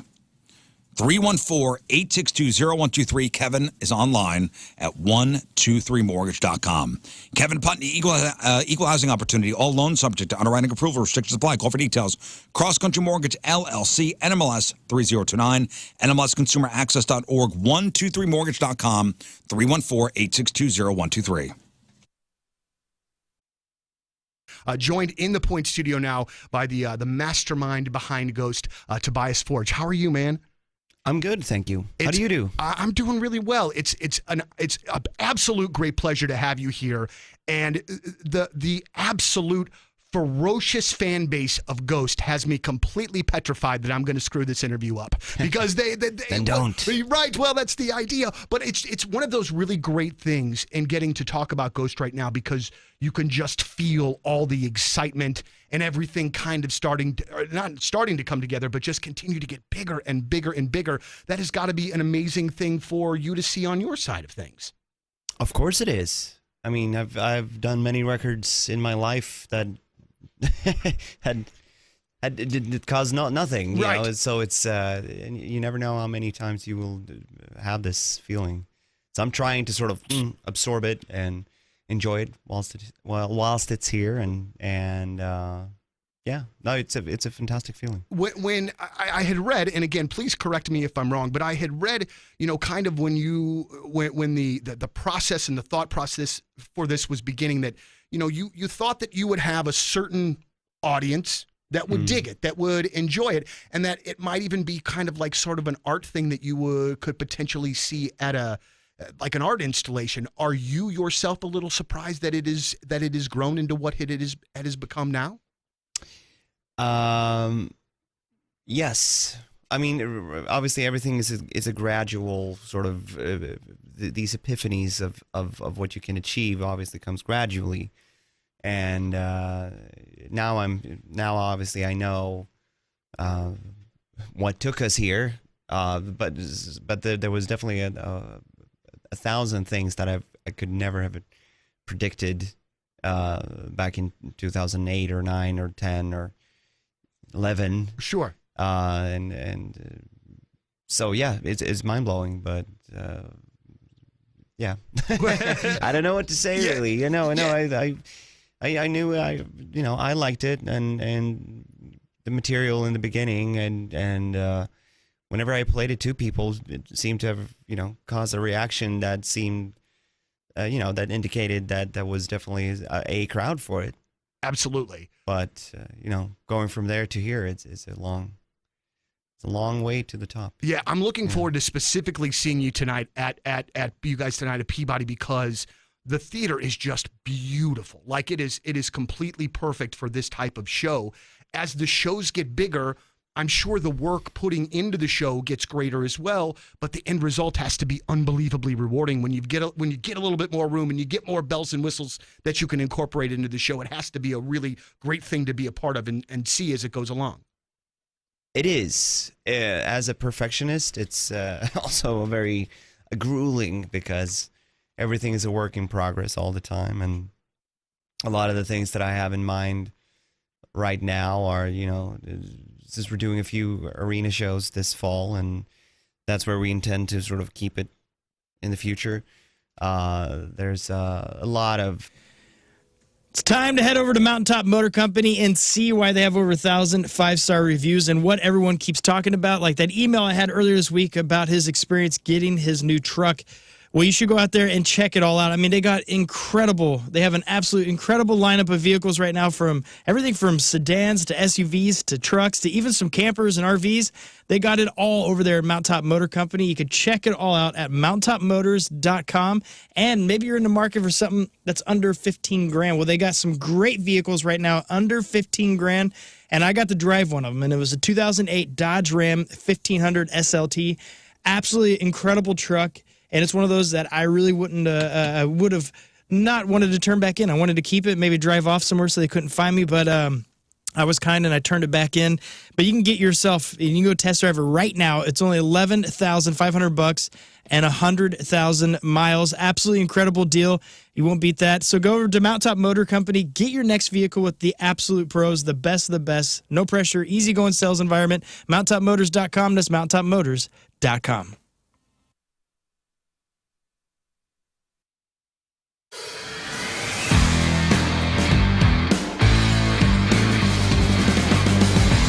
All right, guys, welcome back to the farm. So it's a Sunday, and we got a whole crew here doing stuff. We're going to work in the field today. So this will be the final episode of the farm series for now, but I'm sure we'll return back to the farm at some point. So I'm going to show you what's going on here, the progress show. All right, welcome back to the program. Trevor Wilson's going to be here soon. You know him as Squirrely Dan from Letterkenny. Not here yet, huh, Scott? Not that I'm aware of. I told Jody up front to hit you up if he gets here. But in the meantime, let's give away some stuff. Brought to you by Friedrich HVAC Systems. Get serious about comfort and energy savings with Friedrich. Visit Friedrich.com. All right, Rafe, what are we playing? We're playing a game called My Two Queens. My Two Queens. That's right. Oh, he's here now? Yeah. I just got the email. That's awesome. All right, tell him wait. We'll bring him in 10 minutes. Okay. He's supposed to be here at 9. All right, so My Two Queens. So Rafe sent Lern and I a questionnaire. Yes. We filled out the questionnaire to the best of our abilities. Mm-hmm. And Rafe, how are you going to work this? Well, we're going to keep it simple. I decided over the break we'll just do 1 and 1. We'll get 2 callers. I will ask a single question. I will ask them. I will give the answer. And I will say, who do you think it is? Do you think it's Riz or do you think it's Lern? Oh, okay. Simple as that. And 2 people can win or 2 people can lose. Okay. Or you can split. If 2 people win, we give away 2 sets of tickets. If 2 people lose. But I asked some personal questions, some deeply personal questions, and some... They were very personal. Some very fun questions. Yeah, we get to maybe 3 or 4 questions. And it was sweet. You guys were very open books, and I appreciate you doing this because some folks wouldn't answer these. Okay, well, you have a chance to win Rise Against tickets, Theory of a Dead Man tickets, Godsmack tickets, and Wage War tickets. All right, let's go to Ruth. Hello, Ruth. Hi. All right, Ruth, stand by, and we got Goose. Hello, Goose. What up? All right. Oh, boy, Ruth and Goose. So Ruth and Goose, listen to the question, and you'll have a chance to either guess me or Lern. Okay. Here we go. Pretty simple.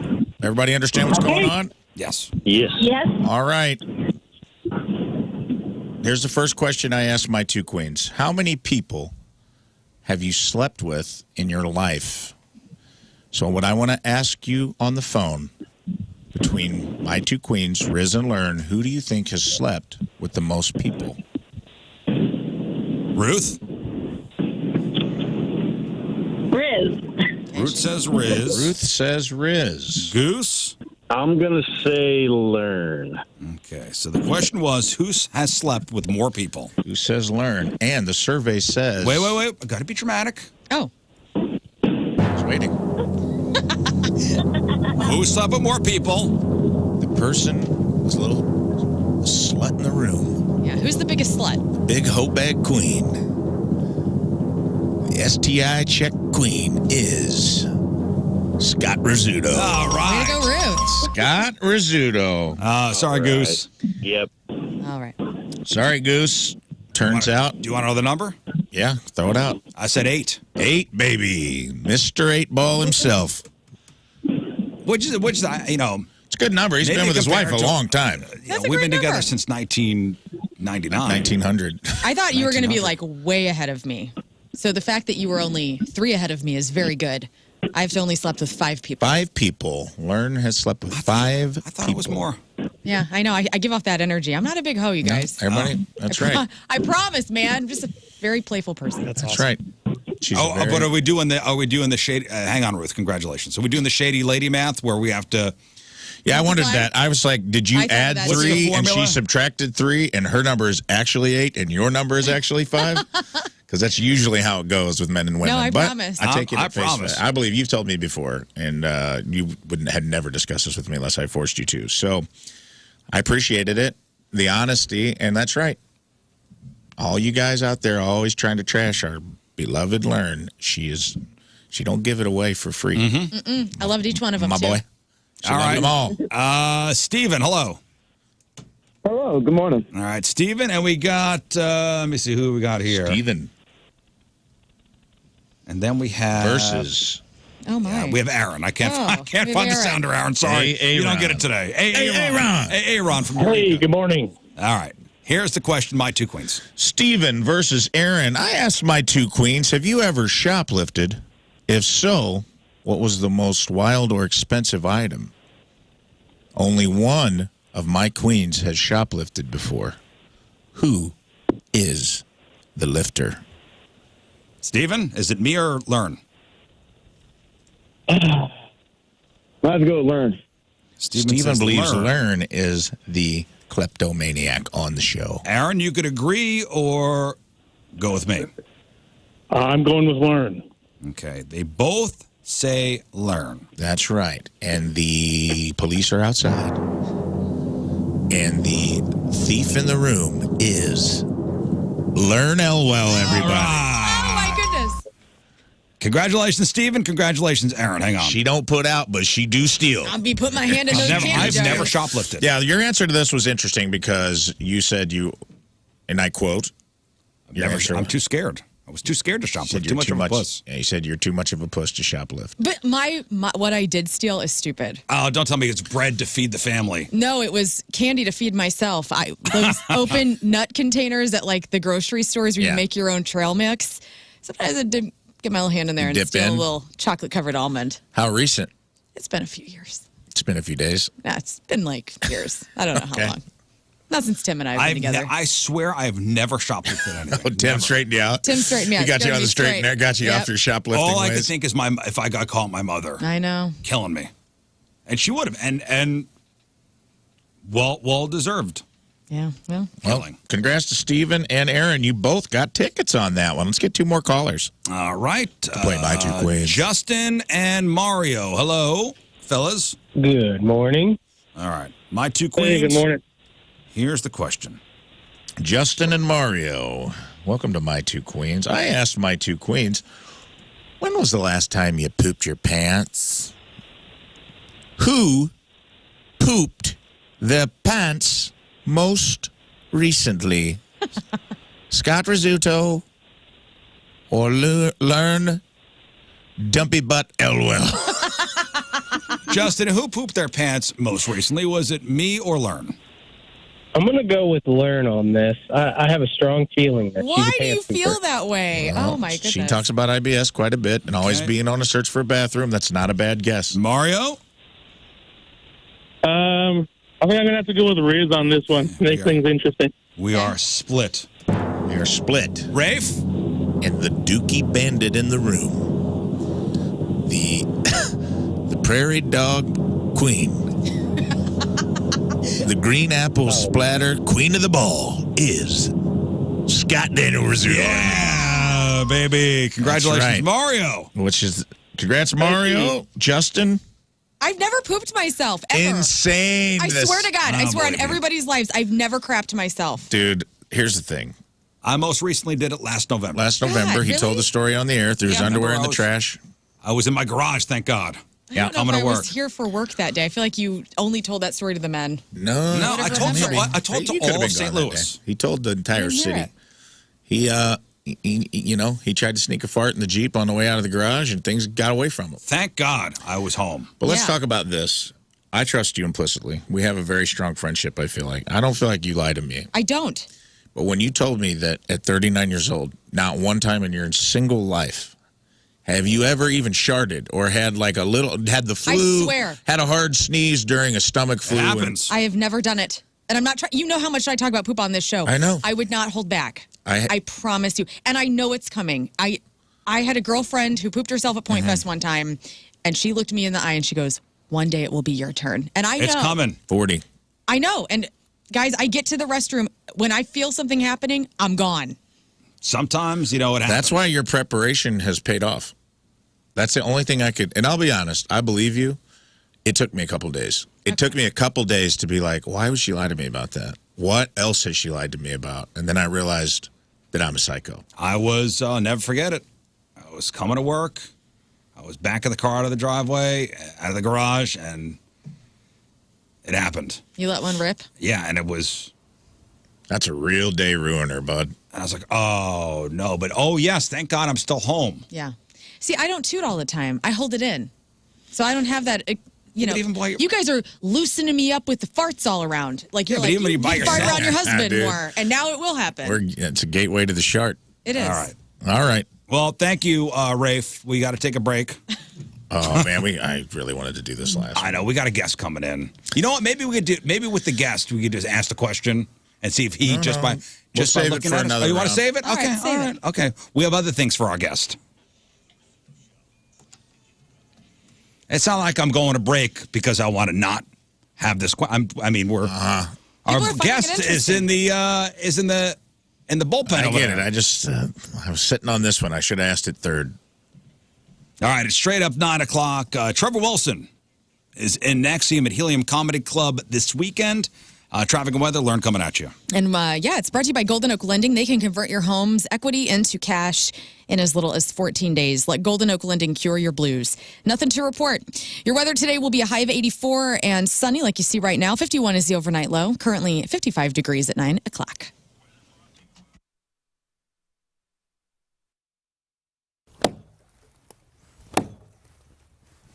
Dude, this sucks.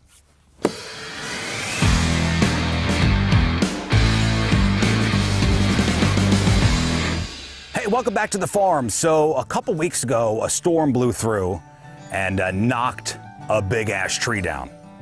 So I got a tree that I need to kind of get rid of, or at least saw down a little bit. So, of course, I got the pro, Mark from Colonel Landscaping, with me. So, Mark, not only Yes, sir. do you put trees in, Yes, sir. but you take trees out. Yes, sir. Full service. So you see what we got here? Yeah.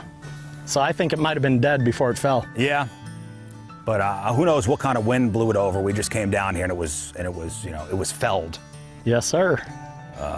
So we need to cut it down. We need to. Card is a fundraising effort from SSM Health Cardinal Glennon. They do this every year. And this is spectacular if you're thinking ahead of time about the holidays coming up. For $60, you can get a Glennon card, okay? That money directly goes, 100% of that $60 goes to Cardinal Glennon Hospital for Kids. But then the best part about this is October 18th through the 27th, because of your beautiful donation to helping those kids, which actually is the best part, you get to save some money at local businesses. I was going through the 340 local businesses at glennoncard.org yesterday. Tons and tons of different companies are on this thing. You're going to save 20% through your purchasing of these local companies because you donated to Cardinal Glennon and got this Glennon card. So it is for a limited time only, October 18th through the 27th. You can buy that card now. You can peruse the different businesses. Again, 340 plus of them, glennoncard.org, and help some kids out. Save some money on your holiday shopping by getting ahead of it. And, or if you're not even thinking about holiday shopping, you just want to go ham on some really great companies here locally, this is your chance. glennoncard.com.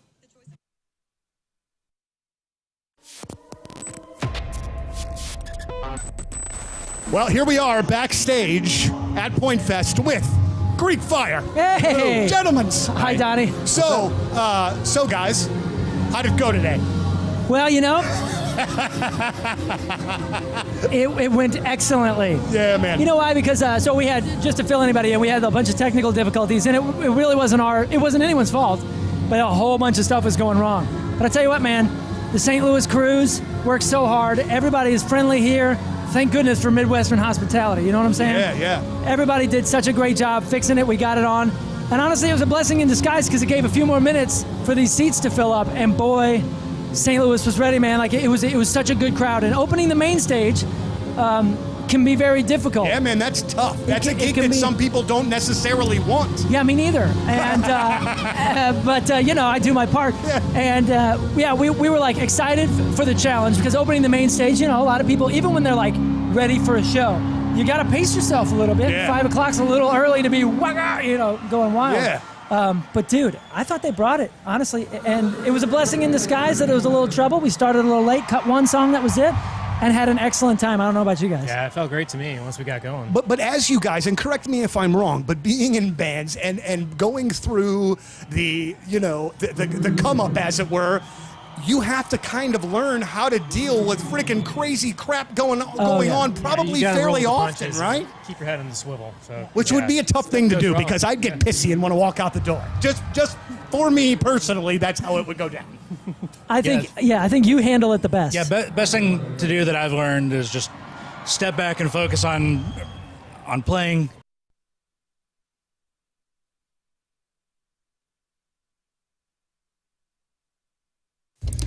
All right, ladies and gentlemen, let's talk about Patricia's. It's where fun and fantasy meet. It's that time of year again. It's wedding season, so that means bachelorette parties. Ladies, if you're in charge of planning the bachelorette party or you're in charge of, getting all the gift bag stuff, you go to Patricia's, of course. That's where you get the candy, the naughty dice, the corsets, and so much more. And if you have any questions, can't find something, feel free to ask any employee there. They're not going to judge you. Trust me, they've heard it all. Patricia's is where you go for the lotions, the lubes, the vibrating toys, the sexy costumes, the sexy lingerie. If you've been to the East Side and you see what those girls on stage are wearing, those stiletto heels, you get them at Patricia's. Things for the novice, things for the expert, and everything in between. And you have 3 very convenient Patricia's locations. St. Peter's at the Cave Springs exit, on Page, 3 miles east of the Westport Plaza, and at the corner of Grand and Gravois. For all your fun and adult toys, it's Patricia's, where fun and fantasy meet.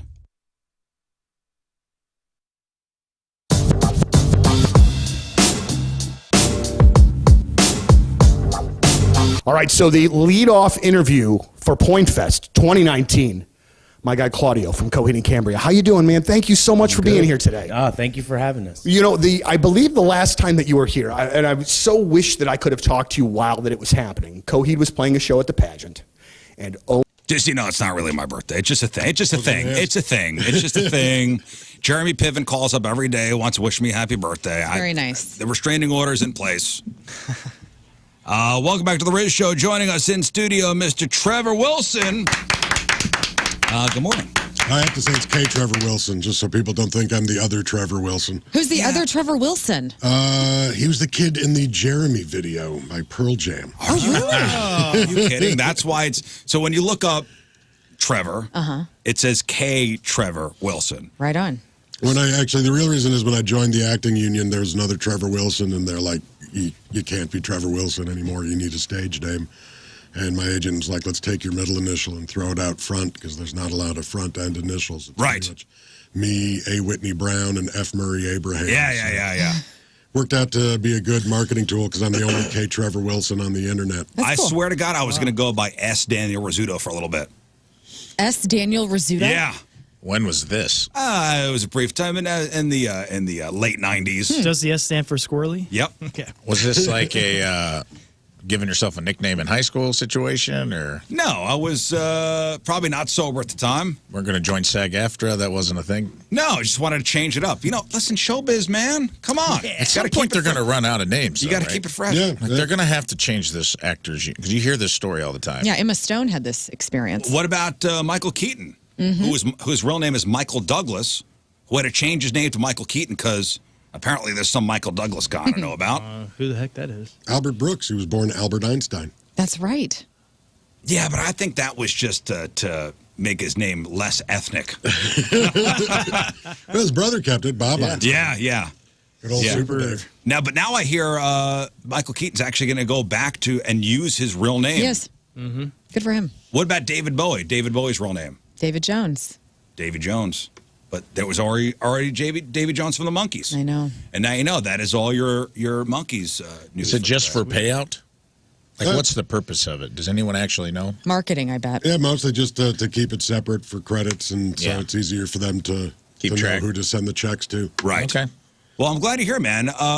First time at St. Louis, apparently. Yep, first time here. So you got a couple shows at Helium. You got 2 shows tonight. One is the 7:30 show sold out. Yeah, that's what they're telling me. So 10 o'clock available for tonight, 10 o'clock available for tomorrow, because tomorrow's 7:30 show is sold out. We Damn, sold look out at the you. early shows, but we got room on the late shows. Look at you. First time blowing through town, Well, already you know, selling out shows. It helps when we're on a TV show that people watched. Oh, I loved Letterkenny. And 12 seasons of Letterkenny. Yeah, over 8 years. We really crammed them in there. Yeah. And from my understanding, so you wanted it to keep going. It was not your choice or the cast's choice to there's one of end those it. things where sometimes the show ends because everybody's done with it. And in this case, it was like pretty much everybody wanted to keep going. But Keith, I think, started to get worried that he might jump the shark. And he had shorts he wanted to focus on. He wanted to pretend he was a hockey player after pretending he was a farmer. And so he made. Plus, he had a kid, so he wanted to spend more time at home like a responsible person. But yeah, so they came up with. They decided it was time to end the run. And I mean, you never know; things tend to always come back around. Sure. Some point in the future, but yeah, no, we were really hoping to make a bit more money before we left. Yeah. If I'm not lying, I got a mortgage. Yeah, of course. I totally understand that. So you listen. You went into the 12th season knowing that was it, though, right? Yeah, but like only by a few months. Like we did the last Letterkenny live tour, and we were kind of all like jazzed to go back to work. We had 3 years left on the contract, and a couple months before heading up to shoot. Oh, so I didn't know that. So you still had 3 years left. Yeah, so we had we just like signed a 3-year extension, and then so we shot 1 year of the 3-year extension, and then left 2 on the table. Wow, and you don't get paid out for the 2? No, only if we actually do them. Wow. But that's show business. That is showbiz. He'll be back. Who wants to get into showbiz? Mm-hmm. Well, I mean, you had the Letterkenny, cartoon, the animated series. Yeah, I mean, that was created for a streaming service that never happened.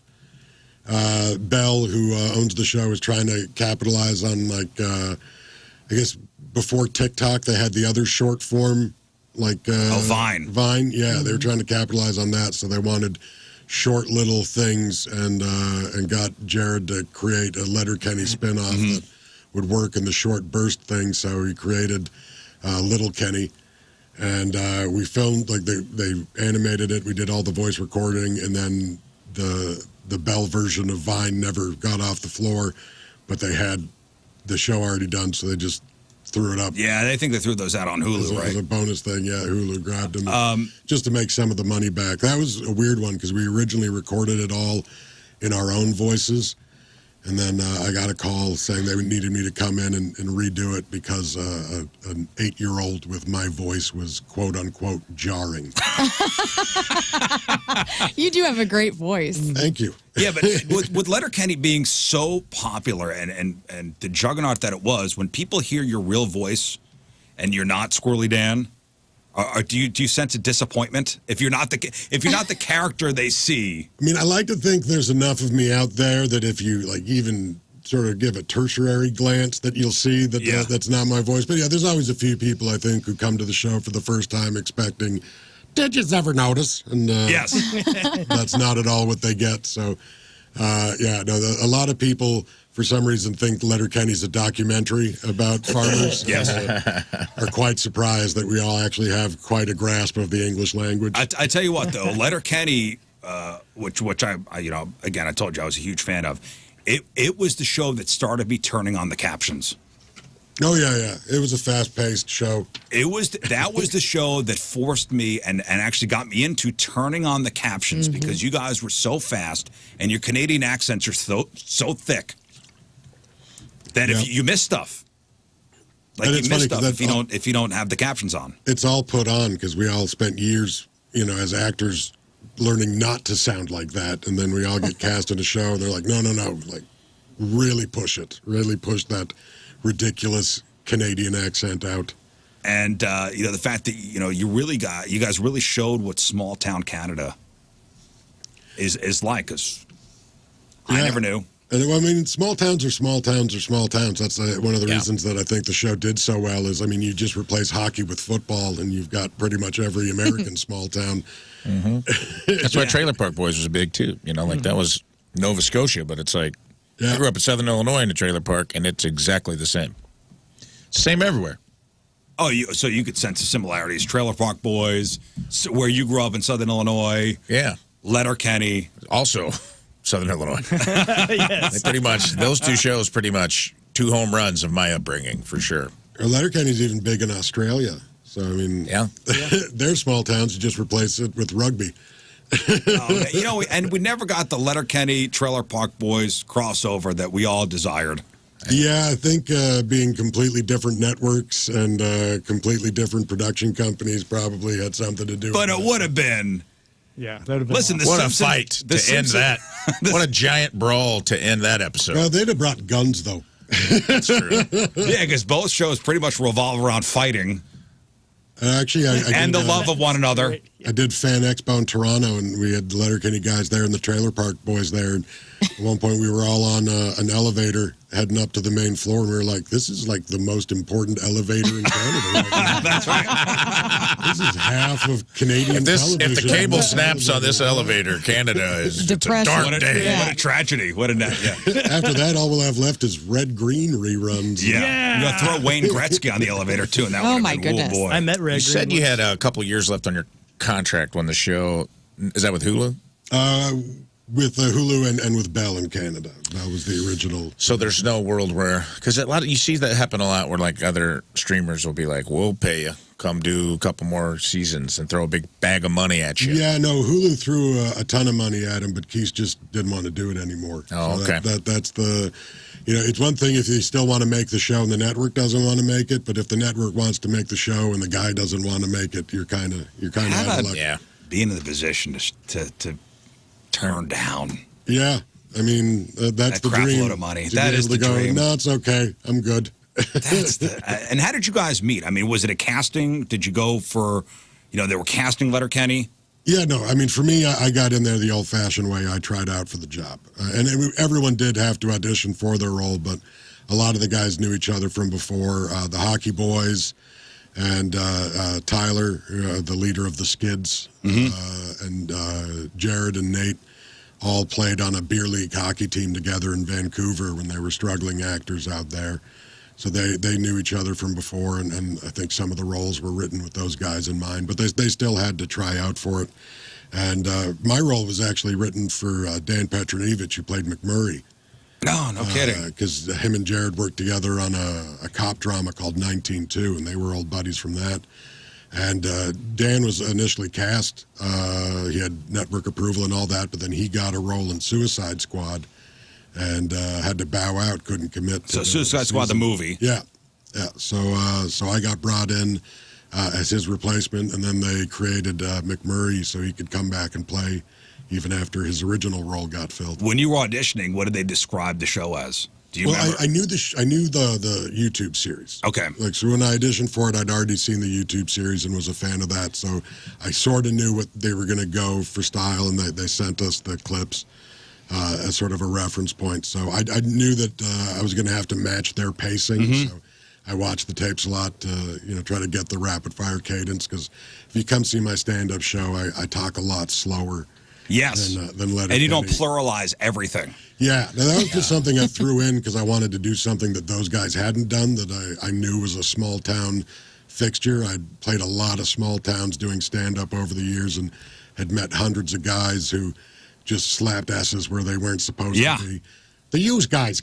And I was like, okay, no one's doing that on the show, so I'm going to do that. And I was like, I also got to throw in some malapropisms, just the fractured mispronunciations of words, because that's another small town staple. There's always those guys who it seems like English is their second language, even though it's their first.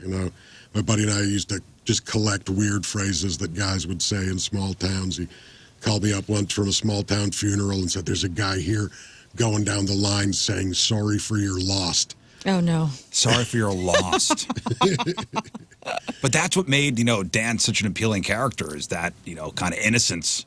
Yeah, that small town innocence. Very confidently wrong. Yeah, and listen, he wore overalls. I mean, somebody wears overalls, usually an authority on a lot of things. Yeah. You'd imagine how many jokes you'd have to write to do an hour of stand-up at that cadence. Oh, yeah. If you were doing the Squirrely Dan cadence, you'd have to write 3 hours of stand-up material to get through an hour on stage. Yeah. Just spit it out really, really quickly. Yeah. Hey, listen, while you're here, Trevor Wilson is here. We do have some listener emails to get to. Okay. If you could help us out, Sure. a lot of listeners email the show asking for advice on various subjects, and I'm glad you're here to get the Canadian perspective on stuff. So, a little Rafe, northern perspective. a northern perspective. That's it. That's great. So, Rafe, if you would. Yeah. Let's see. Let's start with this one. This is a nice. We should thank our fine sponsor also. Oh, yes. So let's start with emails sponsored by Kloss Furniture. Lowest prices guaranteed. We've got something for everybody. Okay. Thank you.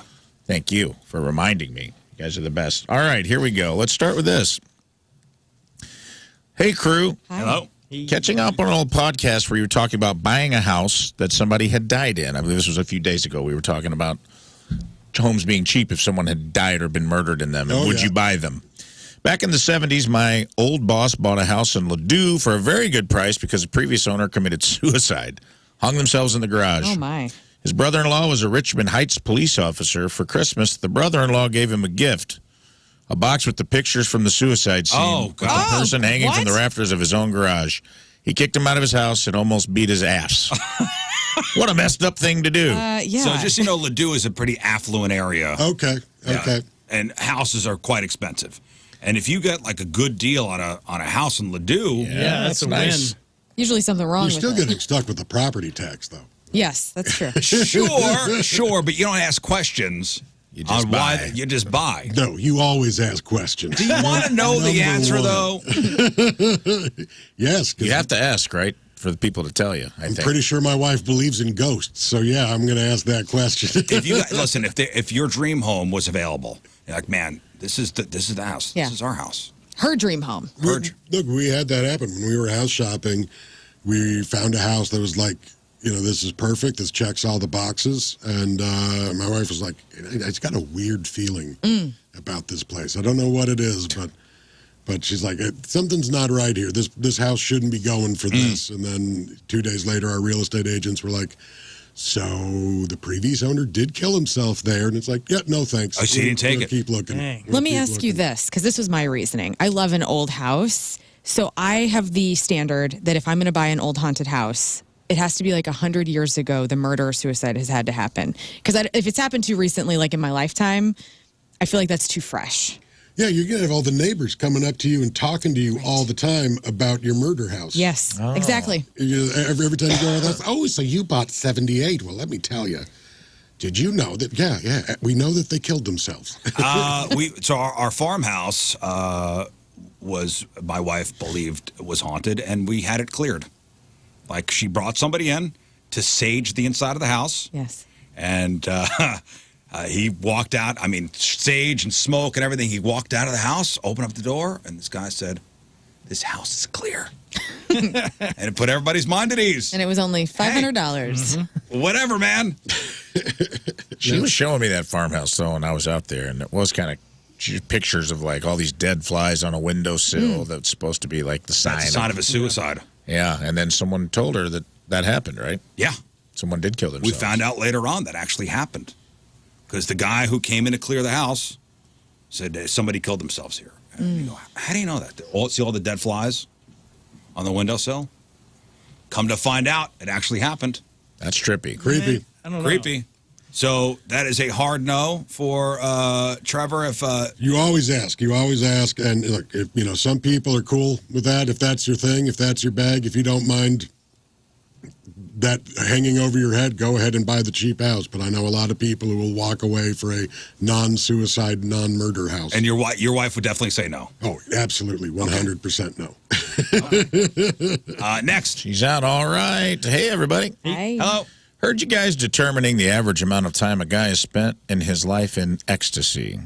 For context, Trevor, we talked about the actual amount of time a man at the end is at the finish line. The finish line, and it is extremely short. It was less than an hour, correct, in a lifetime. It was like 36 hours or something. Or, no. What was it? 36 minutes, maybe? It was 36, I thought. It wasn't a lot. Experiencing the tiny death, as the French call it. Yes. What was the number? Damn it, guys. You didn't have the number on you? Let's see. It was less than an hour. Not me. Yeah. Stud muffin. I'm looking it up. Go ahead, Rafe. Look it up. Here's the rest of the email. I did the math on how much money I've made pooping at work. In the same vein as this conversation, average pay rate plus average amount of time on the potty with the amount of time spent at work, and I figure that I've made about $52,000. So technically, I've pooped a Buick. Wow. Thanks. Cool. By the way, it's 2 hours, 53 minutes, and 20 seconds. So over a lifetime. Over a lifetime, yes. Over a lifetime, a guy spends that, like... Let's just say 3 hours. 3 hours. Okay.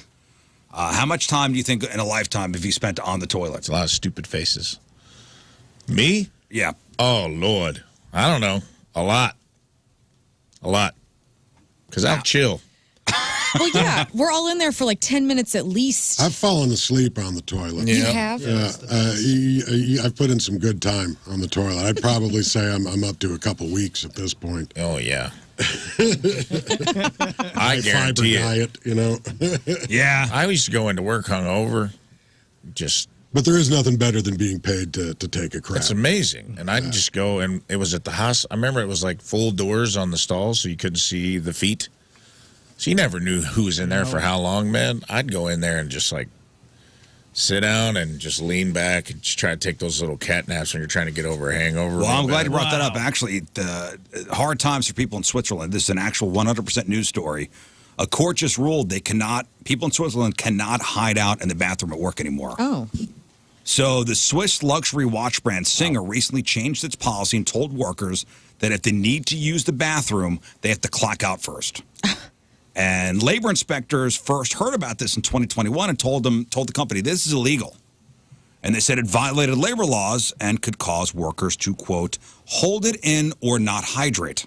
You know what? Which could lead to serious health issues. Yeah. I'm happy to hear this because Switzerland always gets the best of everything, like best health care, like everything is great in Switzerland. They're always out of the conflict of the world. They don't judge anybody. Right. But it turns out labor laws say all sorts of stuff about bathrooms and how clean they have to be, but there's nothing about workers having the right to go while they're being paid.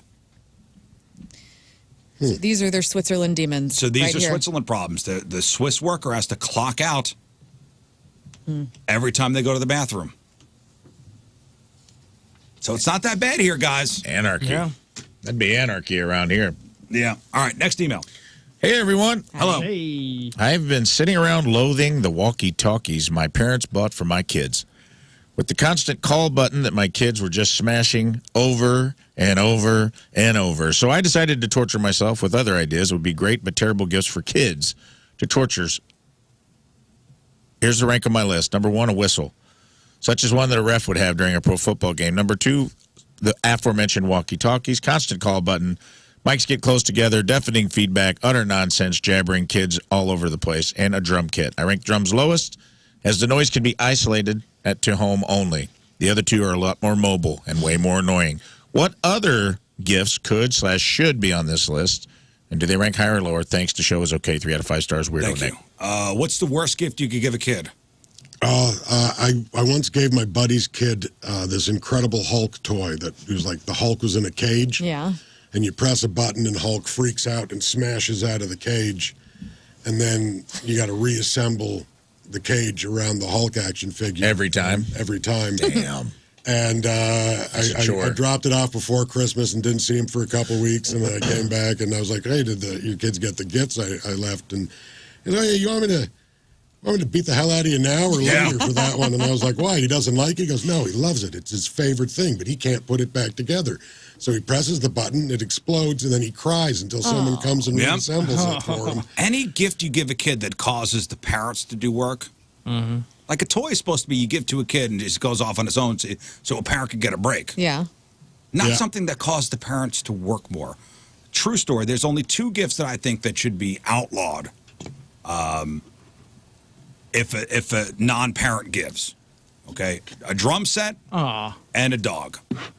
Like a parent has to have parents have to have. Yeah, those are 2 gifts you need permission. You need permission, 100%. Yeah, no, you can't just surprise someone with any. I'd go as far as to say any living creature. Yes, should never be a surprise gift because that's something you got to take care of, and depending on how stupid your kid is, that might become your job. Yeah, you got your kid a snake. So my in-laws live on the East Coast. My kids are here. Package comes in the mail, and it's a big package. And I go, oh, it's from my in-laws, for my son. I ask my wife, what's in the box? And she goes, it's a drum kit. I go, this is never getting set up in this house.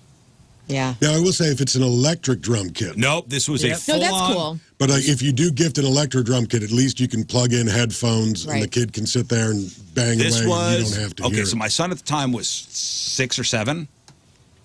Okay? And I said, these drums will never be set up in this house.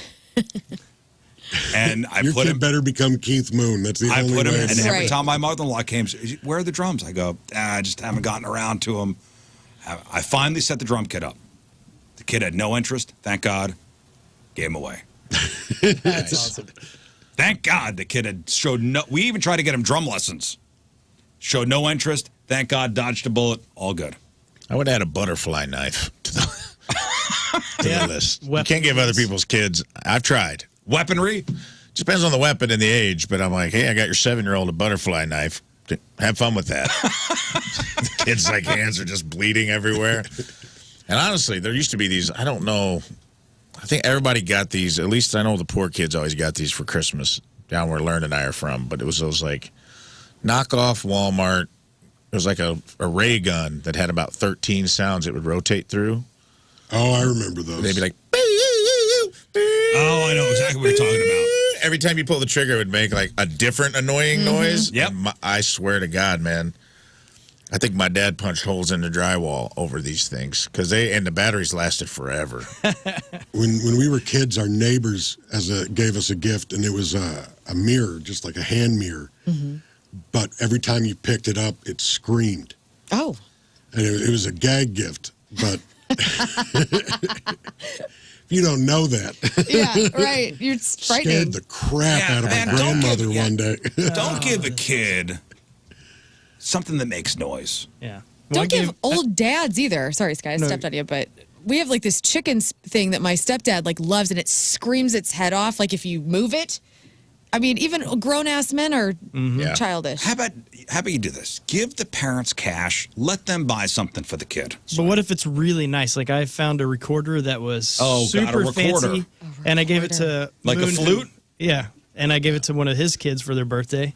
I just wanted to bless the family. You know the recorder, the flute thing. Come on, just give the parents cash. Let them buy something that they deem okay. Very few kids learn how to play that well. Most of them just figured out you can make that sound and just do that ad nauseum. Have you ever seen somebody rock the recorder? That's never happened. This one had yes, a leather I played you the bag. guy that did Freebird, and you tried to crap on Even it. that It was pretty not good. great. I would also add. A lot of people said it slapped. I'm just saying. It did. It slapped hard. Motion detector Billy Bass.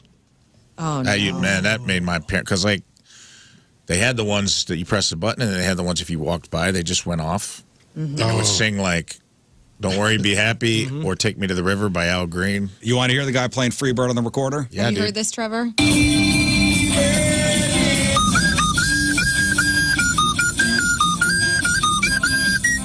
All right, it's not bad. This guy's ripping it, dude. It's good. Wait till he As gets far into the as- hard solo. Like, he's hitting all the notes. That's the Freebird solo, but I wouldn't pay to see that concert. But it's a fun party trick. Oh, dude, come on. He's noodling on a recorder. It's still a recorder, though. But it is peak recorder. I wonder how many gals messaging that is. It's still a recorder. You want to impress me? Do Freebird on an ocarina. There, that'll. Yeah. Ocarina. You don't know what an I ocarina only is? know I it from don't. Zelda. Yes. Oh, wow. It's the, All right, another email there, Rafe. All right, let's see what else I've got down here. Here we go. Can we talk about people just watching TV when they drive? Either propped up on their odometer or in a mount, people just straight up watching Netflix while they're cruising at 85 miles an hour or whatever. Can't tell you how many times I've been at a red light, looked over, and just saw a show playing off to the side on someone's phone. Would like to hear your thoughts. Thanks, love the show. 3 out of 5 stars sent from my Mecha Godzilla. Okay, I will be honest. If there is a sporting event, I have put it on my phone and put it next to me. Define next to you. within view or in the seat where you just hear the For the audio? For the audio And the occasional glance. and the occasional glance. Okay, I like it. Yeah, this is why we're so screwed. Wow. I'm not going to lie, when Alabama lost to Vanderbilt last week, I was in the car and I did have the game on in the car while driving. I was listening, yes, but glancing over at red lights. And only red lights. Okay. Since we're being honest, I will say that I have a phone case that has suction cups on the back of it specifically for watching stuff when I drive. Oh, Rafe, no. Only Chiefs games. Oh, I thought we were in the Tree of Trust We here. are. What happened? I don't like it. We fell out. It sticks right to where my odometer is, and then if the Chiefs are playing and I have to be on the road, if I've got a stand-up gig and it's a Sunday and I'm driving home, I go to my Chiefs app or I go to the CBS NFL app and I let the Chiefs game play out. I'm not staring at it the whole time, but it's a quicker glance than looking down to the console. I actually think my method's safer in the long run. Why is your method safer? Because I'm eyes on the road. I'm taking a quick. It's just like looking at your odometer. I click down if I hear like a big play happen. I take a little. I see who scored. Yeah, you see who scored, and then you're into a building because you're dead. Well, yeah. Trevor, we're in the Tree of Trust here. You ever watch TV while you're driving? No. Good for you. No, I'm a strict. If I'm listening to something, I'm listening to something. I don't put on any, because I got ADHD. So you'll lock in. I'll get completely invested in something and take out a whole block. Oh my! So I know that about me, and yeah, no. For the safety of everyone, I stick to listening when I'm in the car, and keep my eyes on the road. This is a rare, very rare occurrences. Same. Once or twice a day. Very rare. Hey, I only did it one time. I'm doing it too. I'm just saying we're terrible people, and we need to stop. Marco Polo. You guys are- I'm not watching my friend. I'm listening to it. I watched The Irishman. You know, but sometimes whenever I have to reply back, you have it in your dash, and you're just talking to your friend, and next thing you know, you're in jail because that's illegal in Missouri now. We can't be doing this. No, we cannot. It's distracted driving. It is. It's very illegal in this state. But I would like to add, I've seen several police officers pull up beside me on 44, texting in one hand. Absolutely They're they not are. running plates, dude. They're texting their boo-boo on the side. They're ordering Grubhub. So don't judge me. I'm going to get arrested on the way home. That's I the don't know why I said co-pilot's this time. job. That's the passenger seat. Scott, what about you? No, yeah, I don't do that. No? Okay. I don't Let believe the you. navigator order dinner. I don't believe you. You know, All right, Trevor is at Helium Comedy Club. Sold out show tonight, 7:30. Sold out show tomorrow, 7:30. 10 o'clock for both nights available still. Yep. All right. So what is your thoughts about the Letterkenny community as far as the fans go?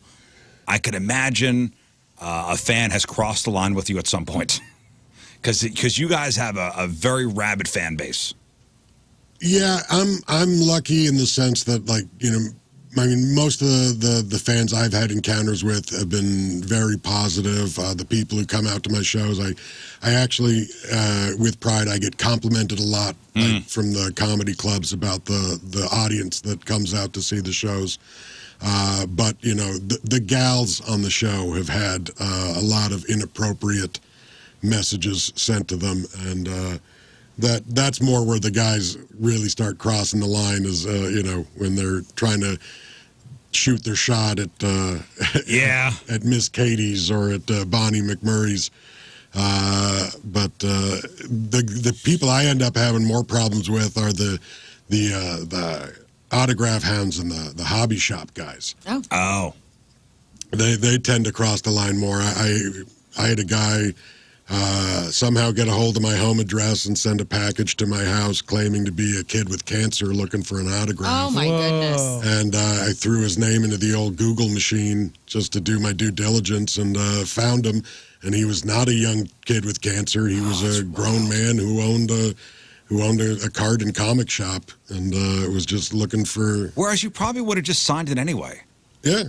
And he knew your address? Yeah, now that was the weird part is how he. Well, I don't know how he got my home address and sent that to me. And there's whenever we did the Letterkenny live tour, there was always the guys camped out at our hotels, and even though we checked in under fake names and did stuff like that, someone was obviously leaking the info, and they weren't going to the shows. They weren't buying the tickets.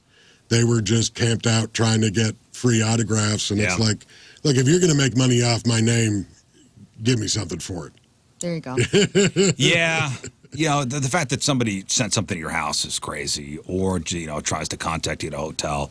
Yeah, there are lines that are like, hey, man, I appreciate you being a fan of the show, but showing up at the house. I don't need guys coming up to me telling me how badly they want to sleep with my co-stars. Yeah. Especially, guys in front of their wives are very, very bold sometimes. Like, oh, Katie's so hot. Yeah. And it's like, I know her whole family. She's a really sweet gal. Like, this is my friend you're talking about. Yeah. What was your favorite Dan moment from the show? Oh, there was a lot of good ones. Some of my favorite stuff was like when we did the Quebec fishing episode. I ad-libbed the line about go get tricked by a just for laughs gag before we hold a referendum to separate my foot from your ass. And I ad-libbed that, and the French guys weren't expecting it.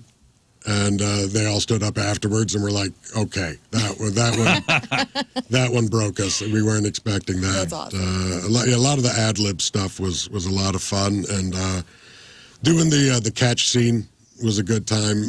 Pretty much any time I got to break Kiso really hard. Yeah. I'd if I made Kiso laugh in a take, the next take I'd do it twice. I'd just double down on it.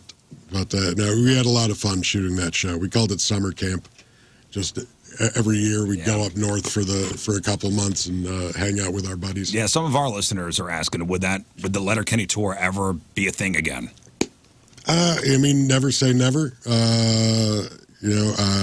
I think there's some certain criteria we'd have to meet to make sure everybody's appropriately compensated for it to happen again. But, if the right situation happened, sure.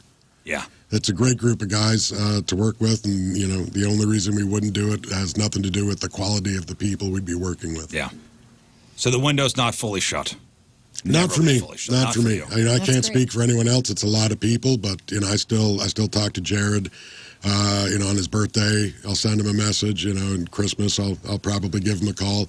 he's good people. So, I'd always go put on the overalls again if the situation was right.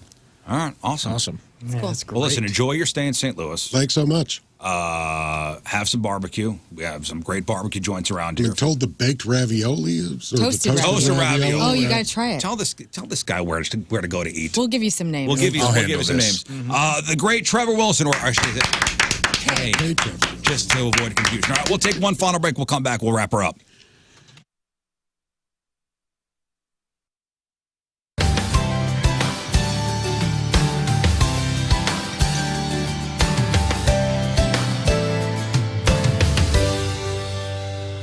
All right, it is Memorial Day weekend. We just got up to the farm. Job number 1, feed the chickens. Let's go. There's 1 turkey, 2 turkeys.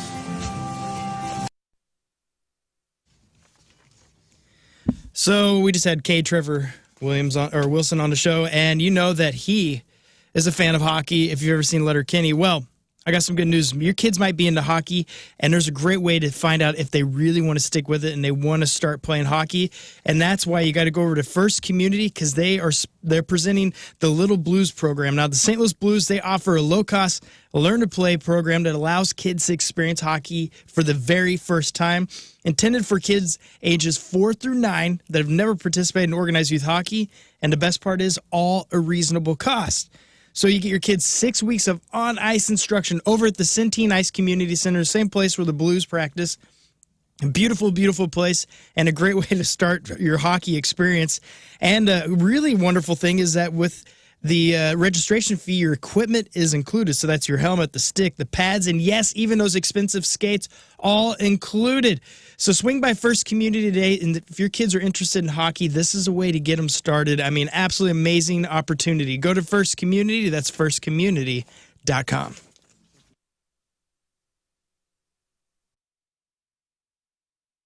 Your chair at least stops. Mine just steadily moves. So I could not be facing you by the time this interview is over.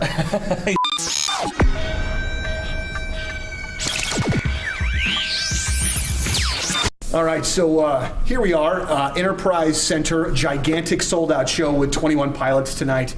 Josh, it's really great to see you again, man. Yeah, great to see you too. So first things first, so we did this promotion a little bit earlier where a bunch of our winners asked you guys questions. Yeah. And first of all, the questions from the listeners were amazing. Fantastic. I mean, they were really great, really well thought out.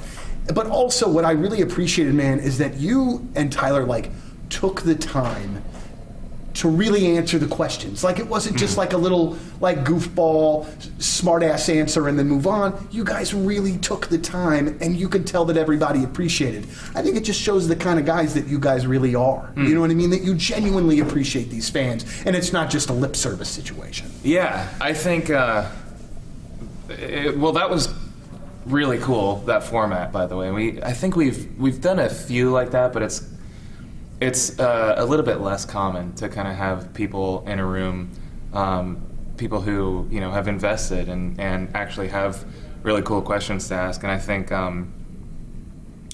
over the years of doing interviews, and we've talked to you a bunch. Talking to you, you feel like you've lost your edge. If your energy, focus, your drive isn't what it used to be, it's time to get back on track with Mentality Health. Mentality Health, Chesterfield and South County, your local experts in testosterone replacement therapy. Now, unlike online-only services, Mentality offers in-person consultations, board-certified physicians. They've treated over 25,000 men, including myself, including Moon. Safe, effective, tailored to your specific needs, Mentality's treatments help you regain energy, boost mental clarity, and enhance your overall performance. So if you're feeling tired all the time, it might be more than just stress. Low T could be your issue. If you're struggling to keep off the weight or maintain muscle, low T could be the culprit. Is belly fat and lack of muscle tone holding you back? What used to be easy to maintain might be harder now. Mentality can help you out. Visit Mentality today at lowtusa.com. That's lowtusa.com. lowtusa.com. Mentality, your first step to reclaiming your vitality.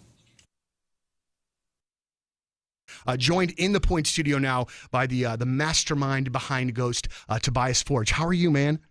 I'm good, thank you. How do you do? I'm doing really well. It's an absolute great pleasure to have you here, and the absolute ferocious fan base of Ghost has me completely petrified that I'm going to screw this interview up because they then don't. Right. Well, that's the idea. But it's one of those really great things in getting to talk about Ghost right now because you can just feel all the excitement and everything kind of not starting to come together, but just continue to get bigger and bigger and bigger. That has got to be an amazing thing for you to see on your side of things.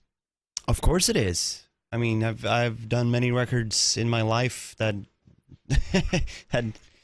did cause nothing, you know. So it's you never know how many times you will have this feeling. So I'm trying to sort of absorb it and enjoy it whilst it's here, and yeah, no, it's a fantastic feeling. When I had read, and again, please correct me if I'm wrong, but I had read, kind of when the process and the thought process for this was beginning, that you thought that you would have a certain... Neurological 314-843-8000. So today is Friday. It is vasectomy day at South County Neurological. So they do all the vasectomies on Friday. They do it there on purpose because they want you to rest over the weekend. You just kick your feet up. The procedure will last maybe a half hour, 45 minutes, snip, snip, snip, go out for breakfast. That's what I did. And then rest over the weekend. No playing around with the kids. Just watch college football, watch the NFL on Sunday. No heavy lifting, and then back to work on Monday. Guys are asking, will my sex life be affected? Nope, no change in interest level or ability to do anything. How painful is recovery? Minor swelling, maybe discomfort for about a week. Can it be reversed? Yeah, it can be if you need to, but why would you do that? South County Urological, 314-843-8000. Kidney stone treatments as well, and, of course, the prostate health stuff, which is always super important. Early detection, fellas, is super important. It's going to save your life. Dr. Watma, South County Urological, 314-843-8000, southcountyurological.com.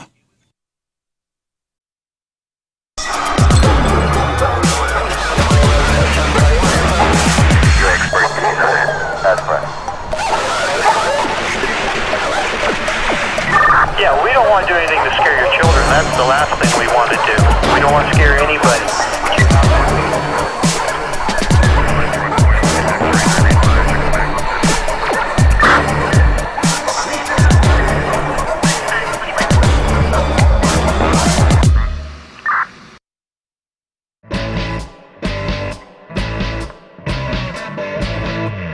Hey, we're the Interrupters! And we're here with our new friends Sarah and Donnie from The Point. We're at Music Record Shop and we're gonna go get some records.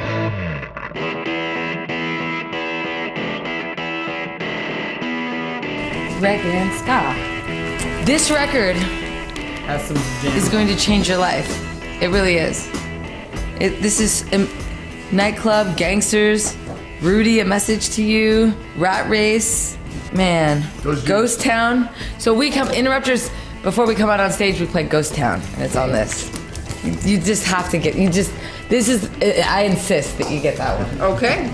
If you were gonna get a Ramones record, are you a fan of the Ramones? I don't know, a lot of times I hear songs and I'm like, oh yeah, I love that song. I just can't remember who it was. I Want to Be Sedated. Mm-hmm. And like Blitzkrieg Bop. Mm-hmm. So this is their second record, and it's really good. In 8th grade, I went to Catholic school. I had to walk from my school to my parents' office, and in between the school and the office was a reggae record store. Like it was a record store, mostly just reggae. From school until then, that most of my time was spent at that record shop. Wow. So Yeah. I mean, that's kind of where it started. Like, and the pretty owner much. of that record shop was like, check this out. It's called incense, and you burn it. And I was like, cool. Check this out. It's kind of like incense, but it makes it feel fun. And then he was like, check this out. He's like, you're really gonna like this, because I was like, I really like Nirvana. And he was like, if you like Nirvana, you're really gonna like this. And he put on Bad Brains, and I was like, This slaps. Prepared for the unexpected. You better be. At the Inskip Law Firm, they specialize in crafting personalized estate plans to protect what matters most to you, from wills and trusts to healthcare directive, powers of attorney, and more. The experienced team ensures your wishes are clear and legally sound. So trust me, you got to have a book. You got to have a book like Lern's mom has, right? Don't leave your legacy or the guardianship of your children up to chance. Call them today for a free consultation and take the first step toward peace of mind. So visit www.inskiplaw.com or call 314-818-0344. That's Inskip INSKIPLAW.com. The Inskip Law Firm, your future, our priority. The choice of a lawyer is an important decision and should not be based solely upon advertisements.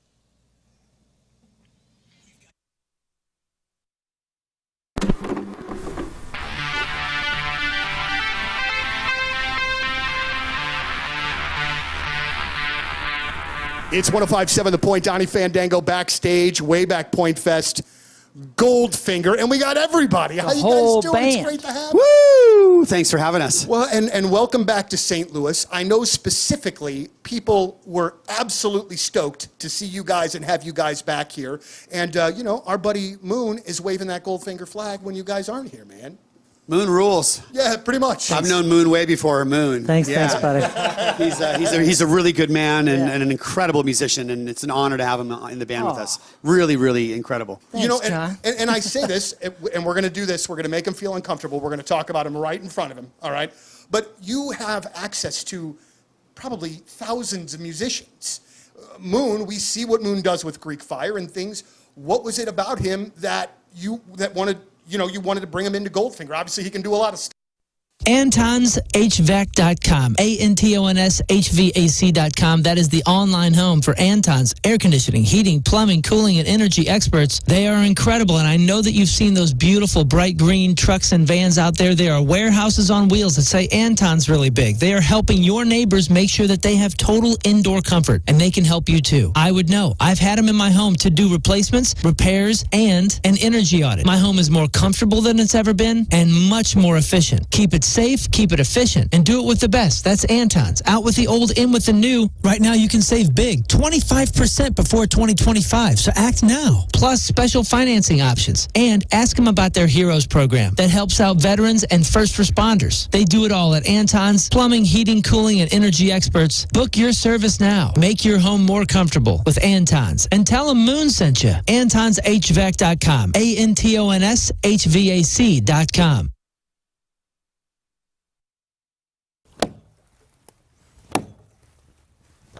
Dude, this sucks.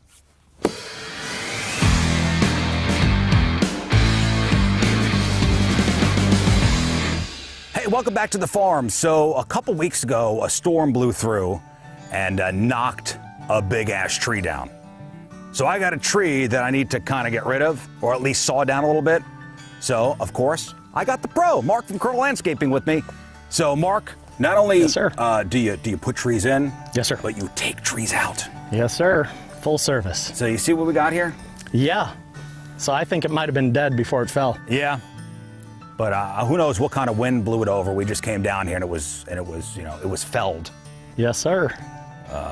So we need to cut it down. We need to kind of haul it out of here. So we'll cut it into some manageable pieces. Cut it into manageable pieces and then just haul it out to somewhere, a burn pile somewhere. So what should we do? We're going to get it into small enough sections, move it in by hand. Since we're on a pretty steep slope here, we're not getting anything else down there, so it's going to take a little elbow grease? A little hauling ourselves. How old do you think this thing is, or was?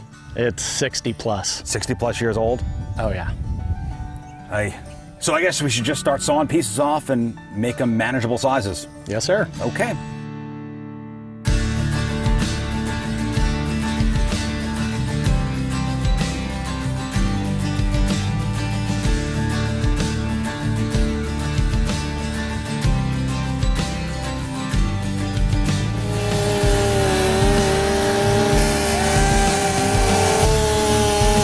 Some money on your car insurance. I want you to save money on your home insurance. And I want you to call Tracy Bibb at Allstate Insurance.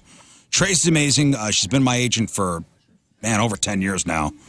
She's great. And Allstate's great. And I never have any problems. You get the personal attention from your agent you get nowhere else. The Allstate app is amazing. And it's a hard insurance market, meaning companies are seeing a lot of rate pressure, so they're increasing their rates. The companies are also canceling people who have had accidents. Allstate has better rates and can write coverage for more situations, even when other companies cannot write you. If you're a Missouri resident, if you're an Illinois resident, reach out to Tracy today to see how she could save you money as well as keep you covered. We've got both cars through Tracy. We've got both life insurance policies. We've got the homeowner's policy. We have an umbrella policy. Again, non-committal quote. It's free. It's easy. 314-328-4260. 314-328-4260. It's no fib. You're in good hands with Tracy Bibb. He is kind. He is supple. All right, that is it for us. Donnie Fandango is next. I hope you have a great weekend. You too. Make sure you check out the clip of the day brought to you by Michael's Flooring. Before we get out of here, we got to thank our sponsors one more time for sponsoring the many hats this week. So we'll start with Rafe Williams and the Coin and Jewelry. Buying and selling rare coins and bullion since 1959. Thank you for sponsoring my head with a little Scottish leprechaun throwing a coin into a pot. And you can find out more information at scoins.com. That's scoins.com. And thank you for your generous donation to Cardinal Glennon Children's Hospital. Lern? Super Smokers, what's up? They don't got chefs, they have pitmasters, and they sponsored my head, and thank you for your donation to Cardinal Glennon. And my head sponsored by Cheney Windows and Doors, your gateway to a better home, providing pro installs with Provia window and door products. Cheney Window and Doors, thank you for your generous donation to Cardinal Glennon. Tomorrow, we're at the High Point Theater for the Corey Feldman Movie Fest Spectacular. Yes. 5 o'clock for the Goonies. 7:45 for the Lost Boys. Please come down, join us. I know I've never seen the Goonies on the big screen. It's going to be a whole new experience for me. I'm bringing my son. He's excited. And again, proceeds will benefit Cardinal Glennon. The Weirdo stickers, Hollow Weirdo stickers, are at all Together Credit Union locations. Plunk down $1, get one of those. Also, the Richelieu Billboard will be out about this weekend and next weekend. And during the week next week. All the details at 1057thepoint.com. Scott, the podcast is titled Squirrely Dan and the Mighty Red Beret. There we go. Thanks, Trevor Wilson, for stopping by. See him at Helium Comedy Club tonight and tomorrow. What else you got? Well, I can't wait to see you guys tomorrow for the Corey Feldman Fest. It's going to be awesome. Make sure to get your tickets. Come hang out with us. It's going to be a real hoot and a real good time. You can follow me at King Scott Rules and send me all your well wishes there. Okay. All right. And by the way, if tickets are still off, you can walk up to the box office tomorrow at the High Point and buy tickets. Very good. Learn. Yeah, just follow me at Lern versus Radio. I'm always going somewhere, and it's fun. It's a good time. Follow me for a good time. Thanks. Okay. For a good time, follow Learn. Rafe. For a bad time, follow me. And I am Rafe Williams and BADD. Yeah, Bad Daddy's 69. Bad Zaddy. I'm a bad Zaddy. Follow Bad Zaddy at I am Rafe Williams. You're so nuts. I hate that. I know you hate it. Follow me and my best Zaddy friend, Scott Rizzuto Adventures. BadZaddies.com. Come out tomorrow. Live your childhood dream. Watch the Goonies and the Lost Boys. And as always, over the weekend, have a few. And call the Papa Squad hotline or the number 2 show at 818-532-1420. Anytime, day or night, leave me a message, something you need, advice. There's very explicit instructions. Call and leave me a message. I've been enjoying them. All right. We leave you with a selection from our Teamers Member of the Day, brought to you by Hot Shot Sports Bar and Grill, your home for St. Louis Blues hockey. From St. Charles, Lucas Sema is our Teamers Member of the Day. That's right. And Lucas wants to hear this song. Here it is. Have a great weekend. The whole show's back together on Monday. Moon's back, actually on land. He texted, right? He did. He's safe. He's safe. All right, we'll see you on Monday. Have a great weekend. Bye.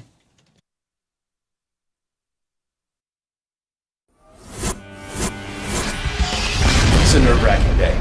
What? You guys and Queens of the Stone Age. Back-to-back interviews. I'm already a high-strung person. Whew. I can't wait to have a beer when this is done. Yeah. Yeah, very much so. You don't need to worry about us. Well, yeah, but I do, though, because, see, here's where the rub is with me and bands that I really like. If it's a band that I'm about, I can power right through. But then when it's a band that I really dig, then there's a bit of that fanboy stuff that starts popping out. And that's what I'm trying to control. So here, I'm bringing it down. I'm going to do my best professional interview as I. You're doing very well so far. Together we can all do this. We can all do this. So I had the fortune of seeing you guys on Saturday. I was in Austin at ACL. And I want to talk about this. I